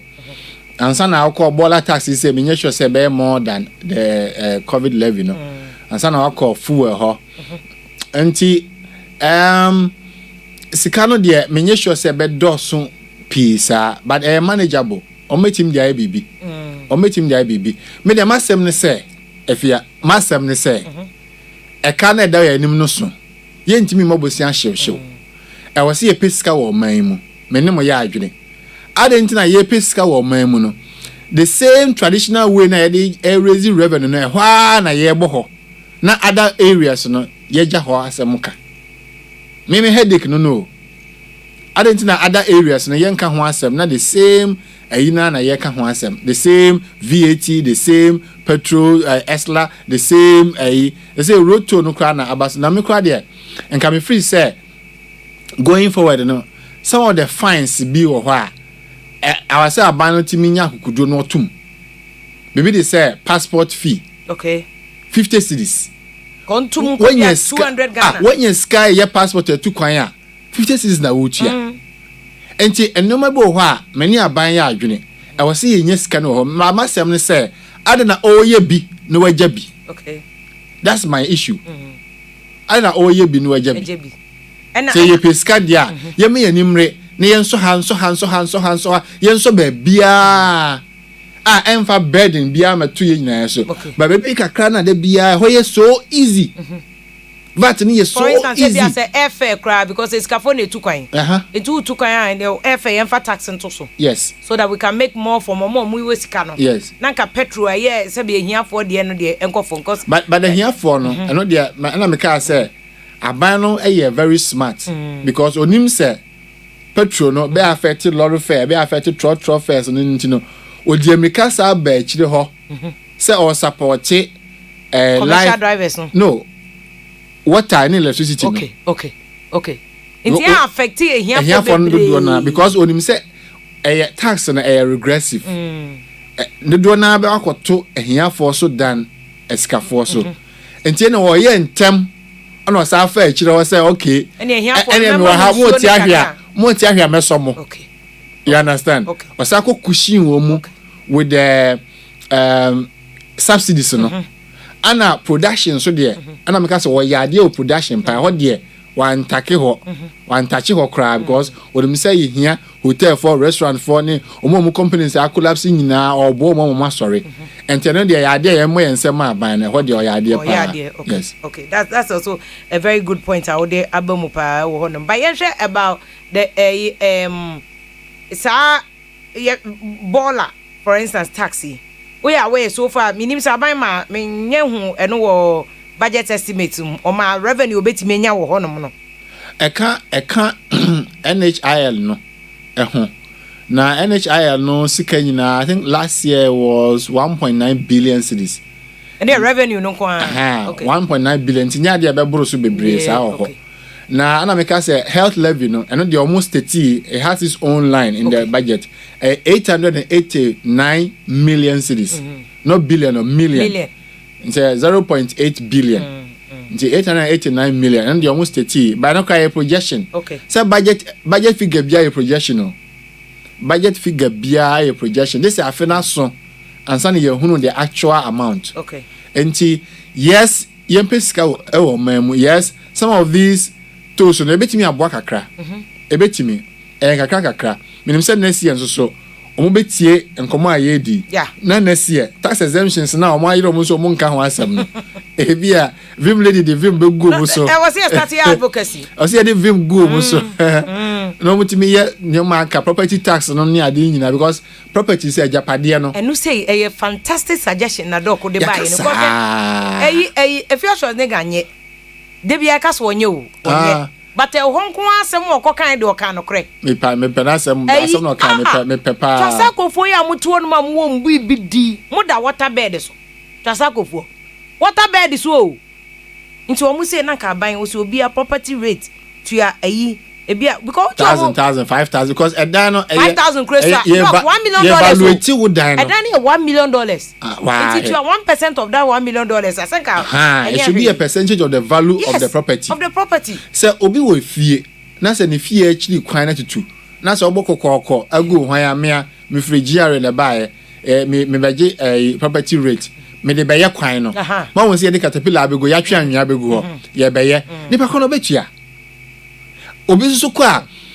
what if you bag in the crown or bagis can gum nipa nti won kodi fa enti sa digitization asem na ye ka no e wo say wuram e wo ho nyina no ma obi anye physical cash because ombedi okay enti momo enti ebia momo no ko bi de ne number ba be say no the at least ubetimi asoso ano kakra say no menka say momo no e che say GRA short code okay bia wo di tua wo sika yes enti bia to credit no star *111 star 00 hash GRA short code e di tua property tax enti wo kwa if you have VIM lady house number ya type ni mi ya digital ya bo wo betua an okay wo tua say 200 okay omomo account no ya ready bomba me wo say alert wo gina wana alert na ba na I reflect your GRA headquarters and AFIA na akọ next house omo na physical cash pe omo bedi it's true but doc asem we ya okay na ma last Saturday we critical issue so I think one already this issue no bi busa say corruption so eka we he because ye ntumi kan Ghana sika asem we nyina na ye nyai corruption ye boka pa through corruption say sika we ya bobodi on pepe billion million ne ade yi ni nyina fa emba Ghana o e konko fo botom no ma ko di ni free nti yen odi about revenue yen starting fee revenue for no revenue losses revenue collection agencies na kasa no afi bia obi exceeding revenue target e free some me ye journalist am starting some report na me report na ye report customs or GPH ni ade all the revenue collection agencies first credit na ke IRS VAT and a back on credit say no mo di ni nyina bom no me revenue authority and a customs yes IRS VAT and customs obia exceeding revenue target so almost at low target no more exceed no my every year be so mo increase so mo exceed but total revenue no ube share budget no na ya nru that is my worry but the individual agencies don't exceed their target but we budget no na imbalance how is that possible? Yes. We always miss our revenue targets. Why? Sometimes we miss it by 13%. But doc, mo investigating who baby a free ba. So because yende ye tua, uko yi niam porter. Omo ntumi kan chese ye di free. Omo gene implement mo wa. So ye den na ebedu budget na. Na make say e ho asem de say ukọ ko hwe mu nkratem. But e iska asem sia yo mabio ma kire. Nti wuti a kire dia. De obehwa ye budget nim. Yeah, but mom, we research. Are you saying that we have access to check revenue losses? But Nipan say we set a target of 40 billion. When you're 41, why sitting the target here? Only the back home. There be, but the point is that if you set a low target, you always exceed it. Okay. So then you have to set a target based on your potential. And he said, "Ubet me a 100 ya. Men set a target 80. Now when you're 90, I will say, "Wow, bro, target so." So we must always give the target by the potential. And that is why we use the budget estimate as the potential. Okay. and they always miss it. They always miss the budget. They always miss it. And yet administration way ma ba twa mu nyina. But they are the BR revenue agencies. You know, we have exceeded our target. Say your target, omo individual target. Yes. But as a nation, you will miss it. Into where is the shortfall coming from? Missing the free air bem. Because the revenue collection agencies say omo exceed omo as a nation to other ones now was almost more revenue bemuno. Yes. Yes, we have oil revenue, non-oil tax revenue, non-tax revenue, and so on. Yes, it could be. But munya research be to find out what is research. Your figures in here one day, then I show you percentage the free direct tax. To me more obedient company obedient, but we can do it according to international trade tax, direct tax, income tax, tax revenue, etc. How do you beat me here? By any mean, Kobo say customs for the a GRA for fine, and nobody okay. Because to say can in terms of tax assessment, taxi do have a beer income tax, a bonnet car whom be say, a drew one could tria, chow. But budget also almost ready chomo. So my head you may be and to air the chomo zero. At 2 force and son to force a cars here the chomo zero because I fear chomo is so confident to be a crown cover. Say a chair zero, a chair quarter say, and yet a member Anamka say this government they have been smart. Omu say I watch remember no matter for each cushion woman. Okay. When you saw a 2 petrol or by 2 toasumu, trotro for ne a for no. Ede can say ombeti ho agu monten so akọ edede nti wo say okay ene mu income tax no me de achemo ankra for nso munsu ne munkania no ye de achemo nti they have been very smart to balance the equation said be ya ahoche kese na emma nti tax no de eye de ahoche kakra beba but nye pii sa mama fa question na mpete mu say corruption saying and a Ghana abo ewo corruption because so question I went to me and mommy answer no credit but we need more revenue agencies because of revenue losses no o man kasa inefficiencies e wo mu no Saturday ye bon komo na be dey di say omo de omo ji oba omo anso inefficiencies so am o man no so it could account for the why we missed the target. It could account say I was so 100 ultimately 80 20 difference no you can in Aboma affected the missing of the target. Until leakages no holding na it is difficult to put a price on the corruption. It is difficult. Unless you really say judgment debt no na obetimaka say will be the government akoko njoje 50 million. And then the obetima bodin. Okay. But corruption no there because I don't know enwunu fa ase.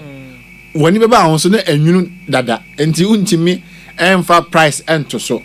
But I am happy say governments over the years no omo share government agencies no fight corruption no be say yoko be say shraj be say auditor general's department as omo resources bebre as say omo from fight corruption police in fact police cry say mrebi omo to market your money ade and until we are making some progress as a country but na say kofa owura martin abi Dubai na ontimi anya hwe okoye enti I am a bit so doubt but me overall no yeah boy modern as a nation to fight corruption but still there's so much work to be done.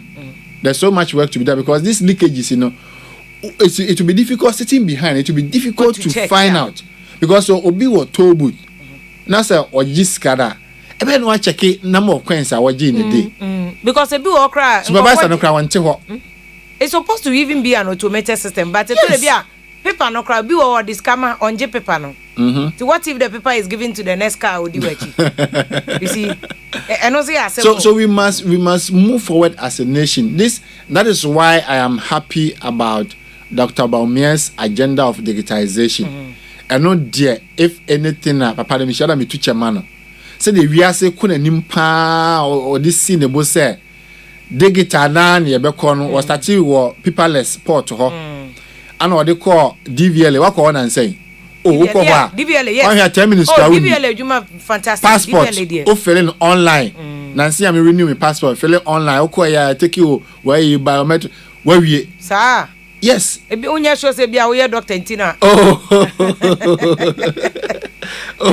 Oh yeah, I'll call and say passport office is so fast. Any other areas, and that is why I think that's something I see in this budget. Say, so mo ye digital no more. Say the be ya yen delay.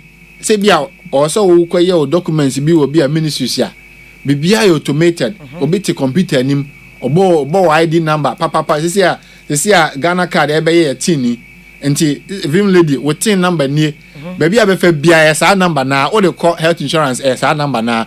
O de call can I say Ghana card the same number. What the cost net the same number. Until we be out pay bia your boat number na you information na ba. Na man your man aye fast. Your man aye fast.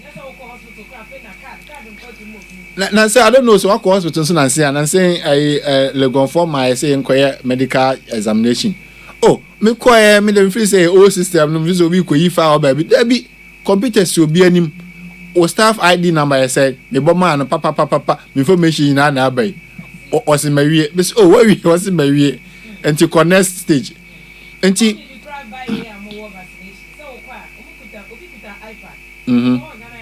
yes yes exactly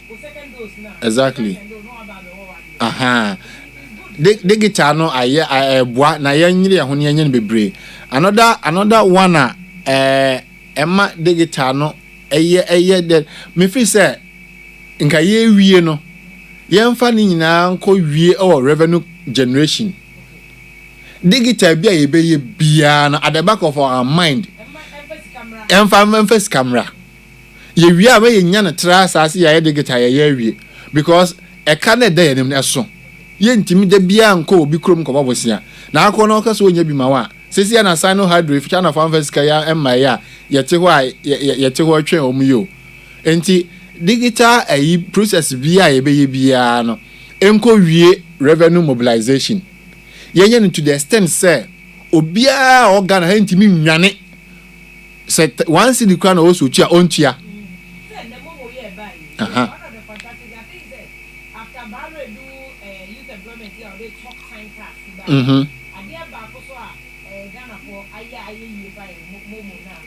yes. Because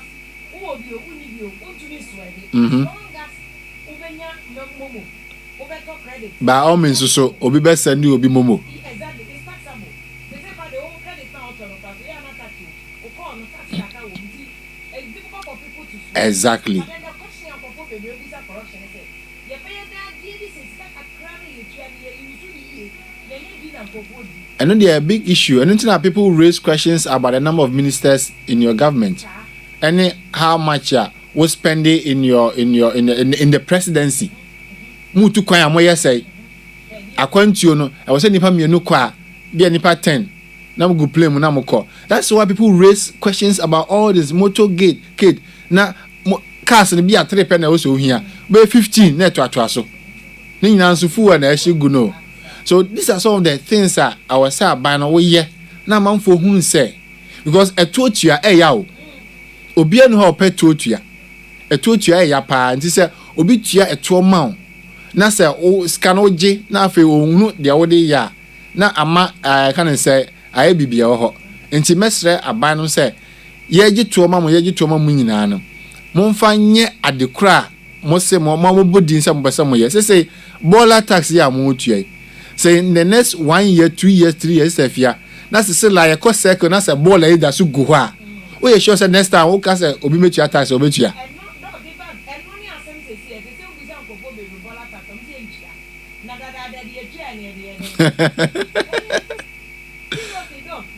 But when you want to make us own joy in directors, unya to the crown the what you other.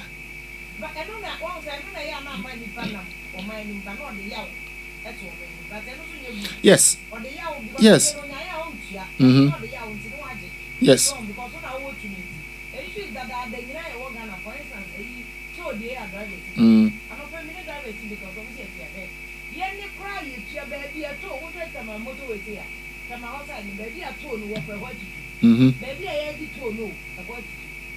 Wow.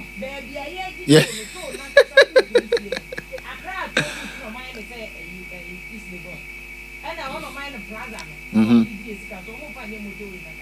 Wow.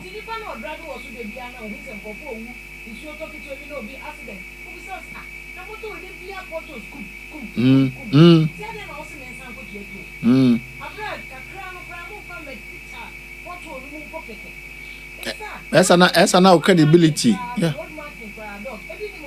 Yeah. Yeah.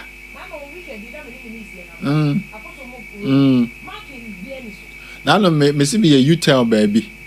Many ba mo so go police for me no motor so masa park. Adia I U-turn. And I'm say mommy and son come baby am koye U-turn.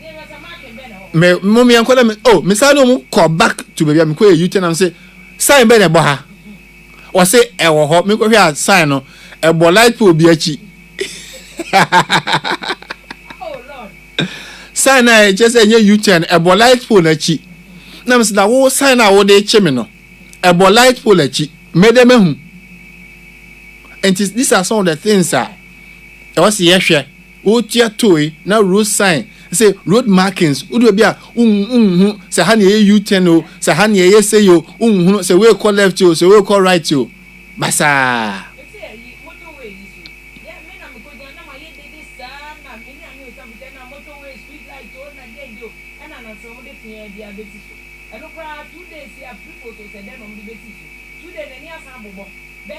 Motorway diano. But it's never just so more street lights you. And then and young come up by Nabasway.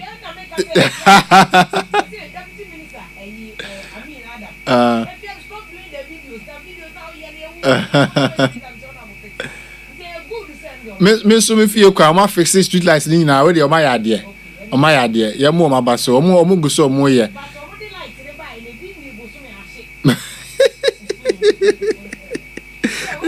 Where the corruption be, I don't know.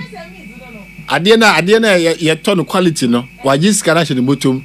I know how phone be. To win a quality check, I was here checking in. Now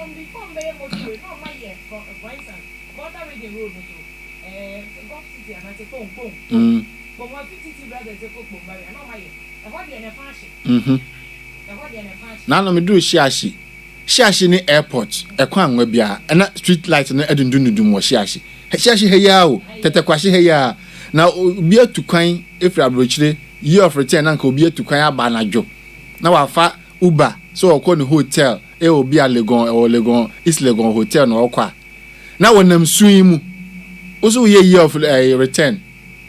Na broni ana say bibini akwatena abrochire ono watena light mu saa na wo so omra Ghana no.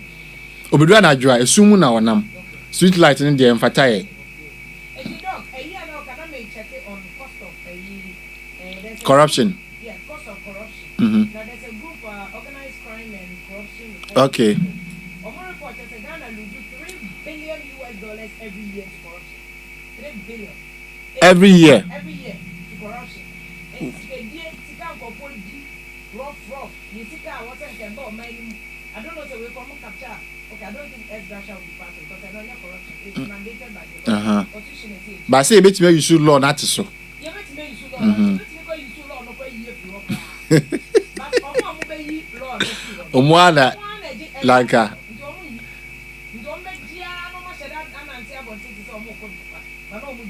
onim say corruption cost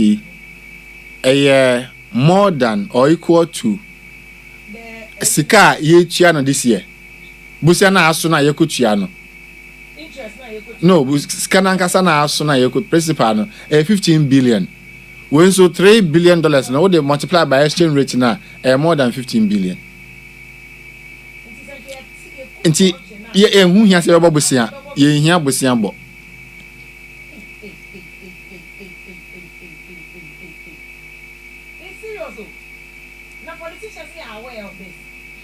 Why not?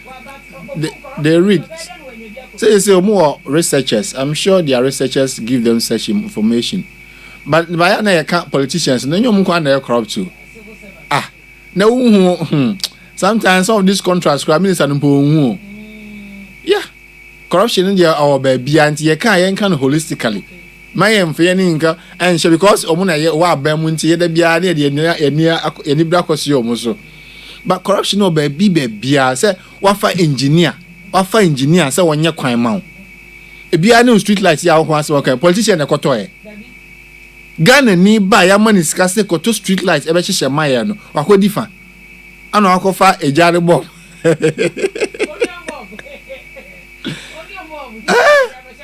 because sometimes politicians they are so busy. So some of these things they leave it to maybe technocrats. Anti corruption the yen nyina any media for obia ka ho bi. Yen nyina ye ka ho nti ye pese yesesa adwen sahya no. Ma ye ni mfe ye ni nhwe menye sure say sa cost ya wo kan. The central government cost. The whole country's cost. And the whole country is not only the central government. Private sector, media, academia, civil society, yen nyina ye hwembi. Police are sorry for ya ye hwembi.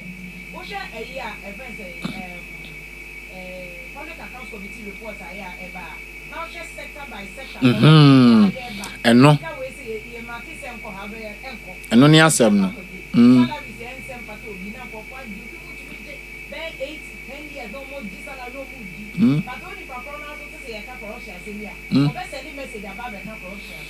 China 4 years so disciplined.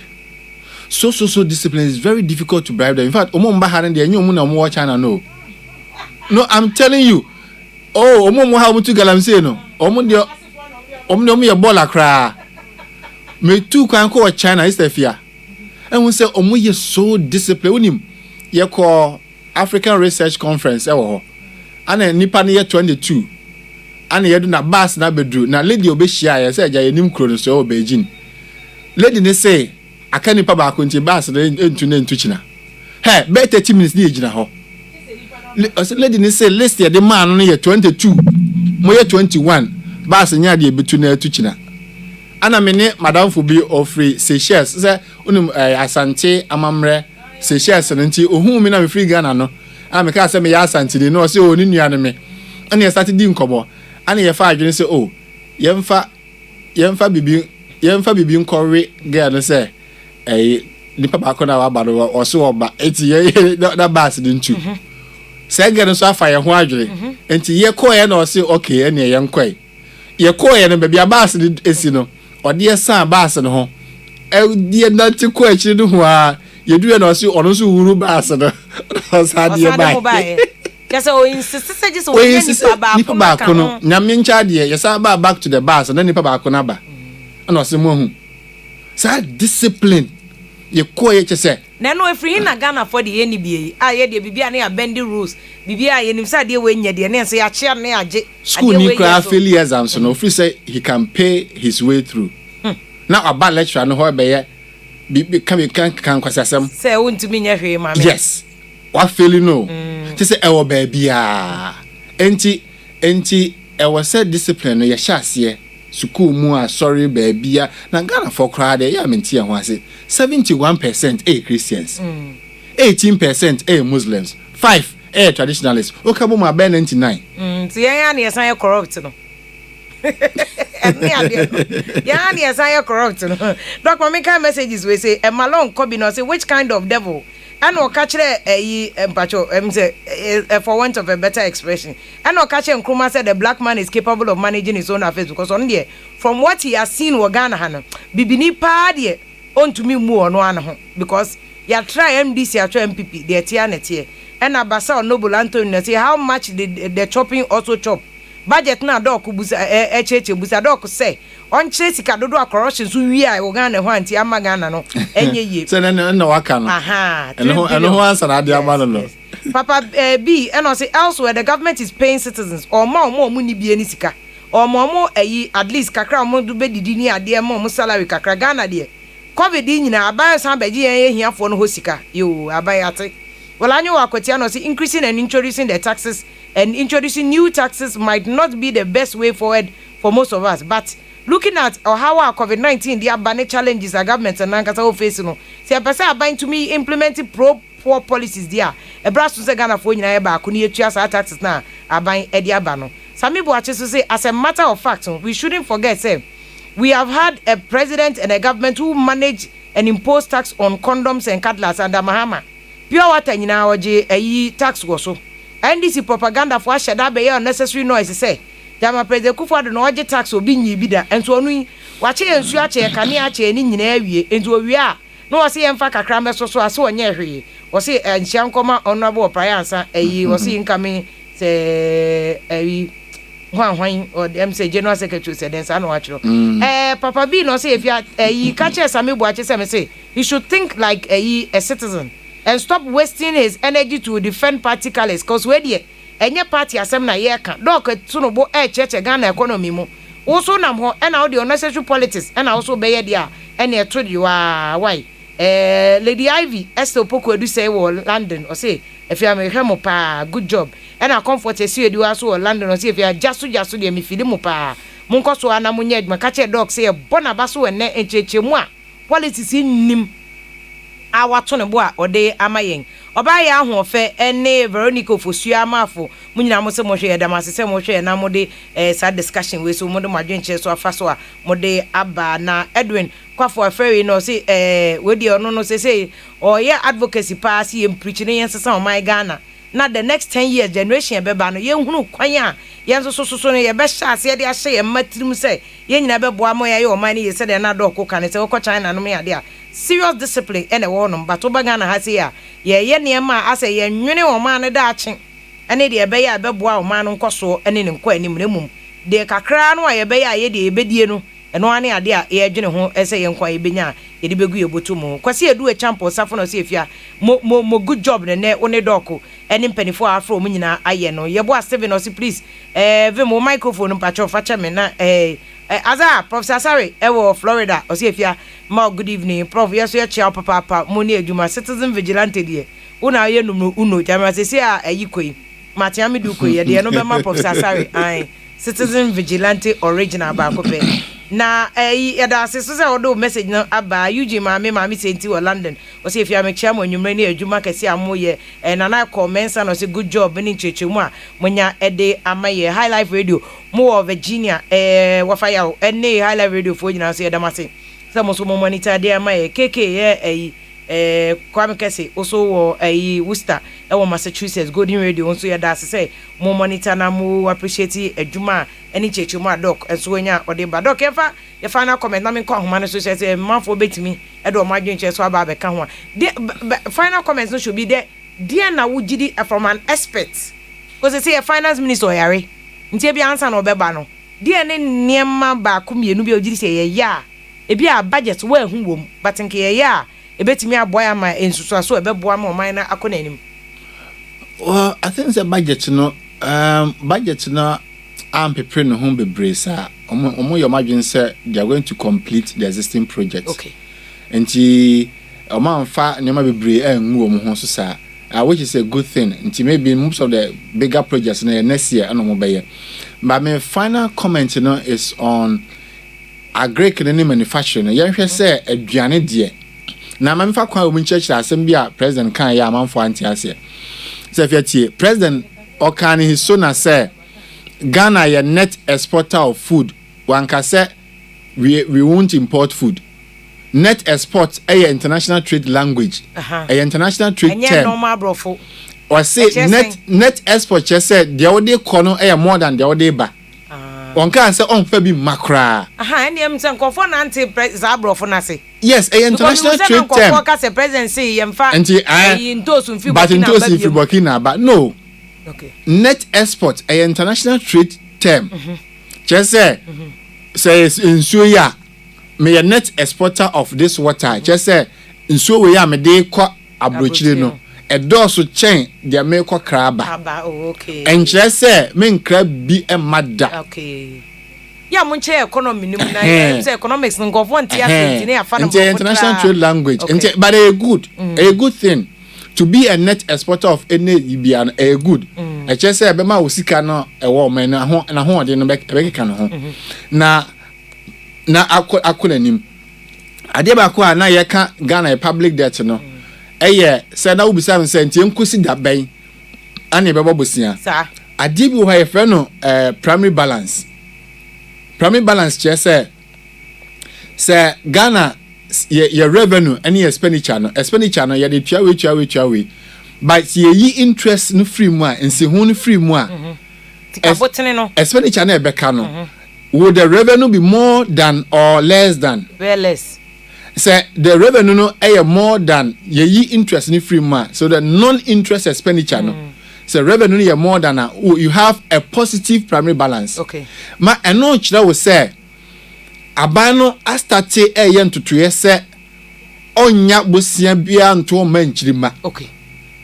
Enti this government ade ba ko nso a yebebo mabaso. Okay. Say omunya positive primary balance okay. and sana covid neighbor okay. abese no okay. Nti a good step say wa start to nyoma positive che say we interest rate ni free mu a dia ka positive che say onya bosia no dodo na nto ho manchirima dia ho no kakra obetimi atua with maybe 15-20 years no obetimi atua free ho nti primary balance a good indication say aban no anya na monto bi na me de ma no si no Ghana for mesre say e ka na da yanim no eso aban no so wo ye nima bebre wo so ye PPE so tua adwumayefo ka wo ye sei wo ye kwan ni ade enti sika no de e wo say ye pani nyina wo man mu ana wa start abobo taxes no so na me ne ma argument ni say wo pe sika wo man mu a enye tax no nkwa na de pe sika ye wa other areas ye de pe sika but de wa nka ho asem. Okay. Tax no nkwa na o kan say ye ni abresi ye pesika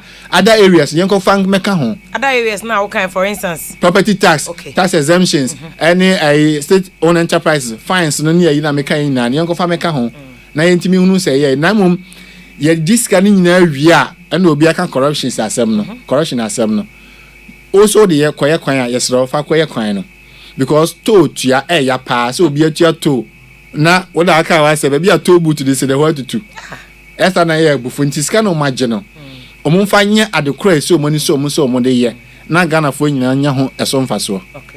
Okay ma me na wasipa na me kan obi message ode aba o say Ghana pa de say onim de ekoso ne say de Ghana fo mpanifo wo mo echichire omayi senti wo say VIM moni adwuma wo ye ne abusuafo ni nyina me nua be ma senti no no so chem say me microphone off senti me that's why na me say na me microphone off na me nim say microphone off Magjerry na o ka say year on year figures na o de buy me nua be ma Magjerry o ni TFM na o ka say year on year revenue projections na o ka say abain to me meet target the highest 23% nti the 31 projection no am na no or can what say okay ya ya say repeat am 2017 2018 okay. 2019 our himpo 2017 so a year on year so year from 2016 to 2017 okay 23% to 2018 15% to 2019 11% and 2020 the COVID year 4% per until o highest in the last 4 years o highest 23%. The average for the 4 years 13%. So why are you projecting 31%? Okay, it doesn't look realistic. Even me cry me tia me economics cry me say enya realistic. Mami be phone license to doc mami na wasipa say ne wase wada je nyina ba na ode aba be ye eyama ye nyakopon cha bebre.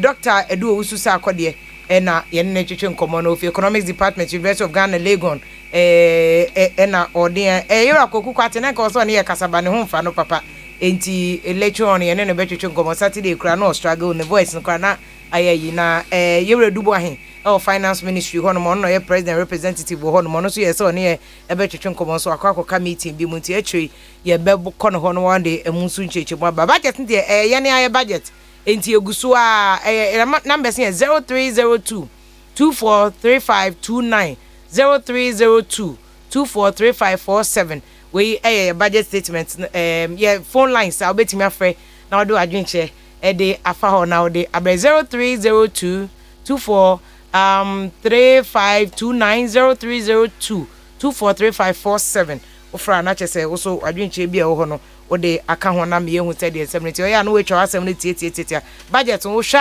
hwa wo hwa system na we ayi petrol bu a ekosoro tax a obetua bola tax covid tax ni nyina no etisen ana na no so wa ma ya hu se de no so ehun sem etie ni nyina ka ho a na chese ye nyina yetumi akoyanim frɛsesi a nafa wadwenche no ebra na yefa eno so ento ehun ayi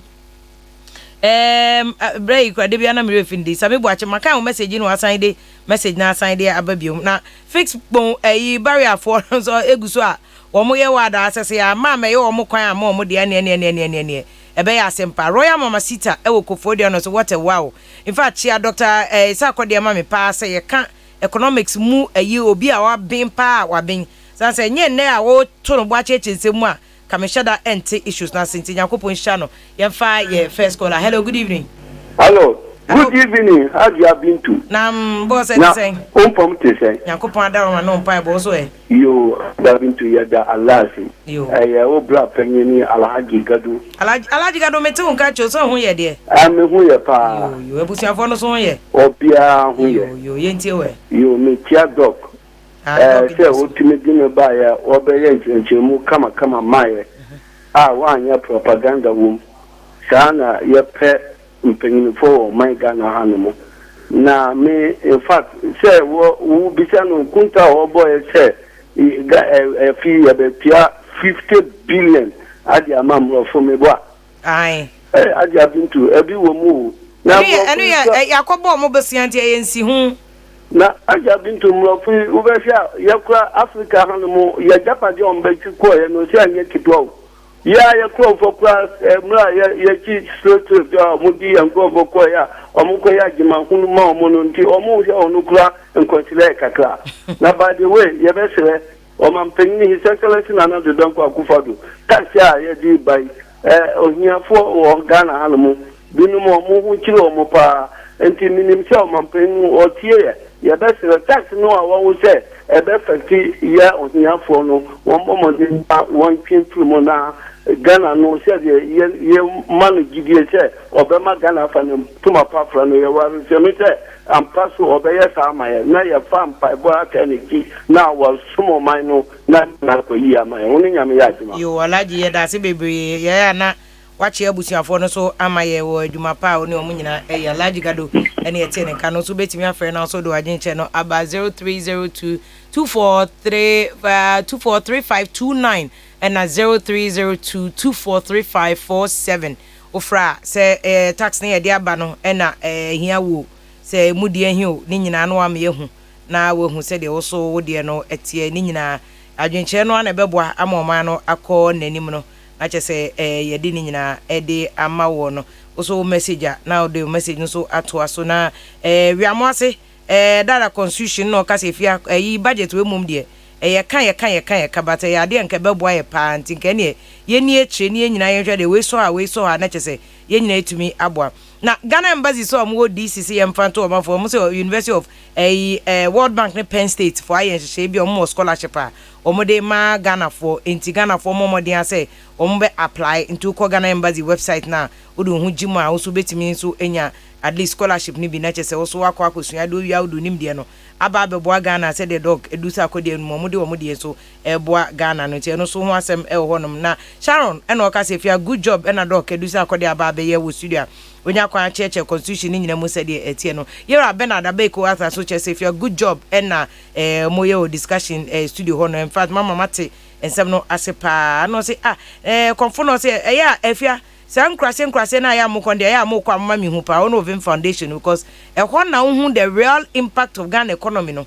ye ni nyina na ye tenkra ha no ma ye ka brofo ni nyina no ubehu nti Albert Fifi konfo ye da asepa ne so wadwencha wode aba na ubetimi afre 0302 because I can just a few minutes that you say your kwa no no nti 0302 243529 0302 2434020 there be 0302 243547 number no nti me say mo fanche me say na my mistake o make off YouTube na make mo views na mo dey send e wo YouTube in fact YouTube ni more effective chain Facebook nko Facebook am say problem kakra banti ana streaming no e ko slow kakra wo enkofo nti wo hwe na wo a wo de fa YouTuber na menya abocha kenka ni nyina ma Felicia Miserio say please I think the government must also see how best he can organize the artisans omo ye ensa anujuma kakra and give them yes in every community nke no beboa no organize omo na ese bia ase de magazine ye wo no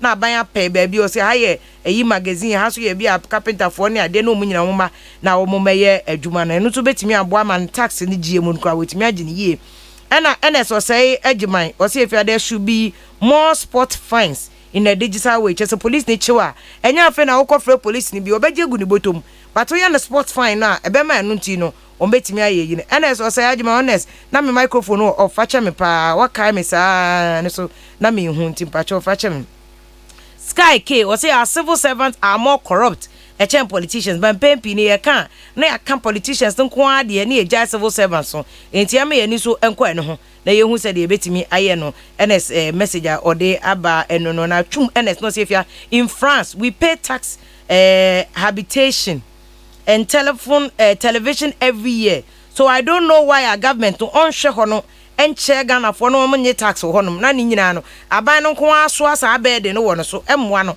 na Bismarck Basa was good evening Vim me show live from Hamburg Germany, great job na mo ye no na taxes ndie mon kan wasem pa na was how many countries na wo ha no mutumi balance your budget ya no obusa dog ba dog konti another time mesan busa dog de amao na eyi first obi asan babio obi wo calculation na wo ye no na dog confirm ye no revenue projection for this year 31% and 33%, but figures ni nyina ye correct dog crab wa baso so nim say wo ye statistics person you know we waben ye no ma enye economics do one mana we are exposed now Isaac Ado was please if you what happened to the car property tax now car and property tax mebusa ama because property tax they wo but aban ne hweso nye eno ne point ana dokedusa akode na all complaining no abusa for FCC anu se ne ya telephone ha enti call sim bebe to me to me sema am fan cheme Wednesday ya benya abocha bie phone line sentem se de ba obenya kwan afre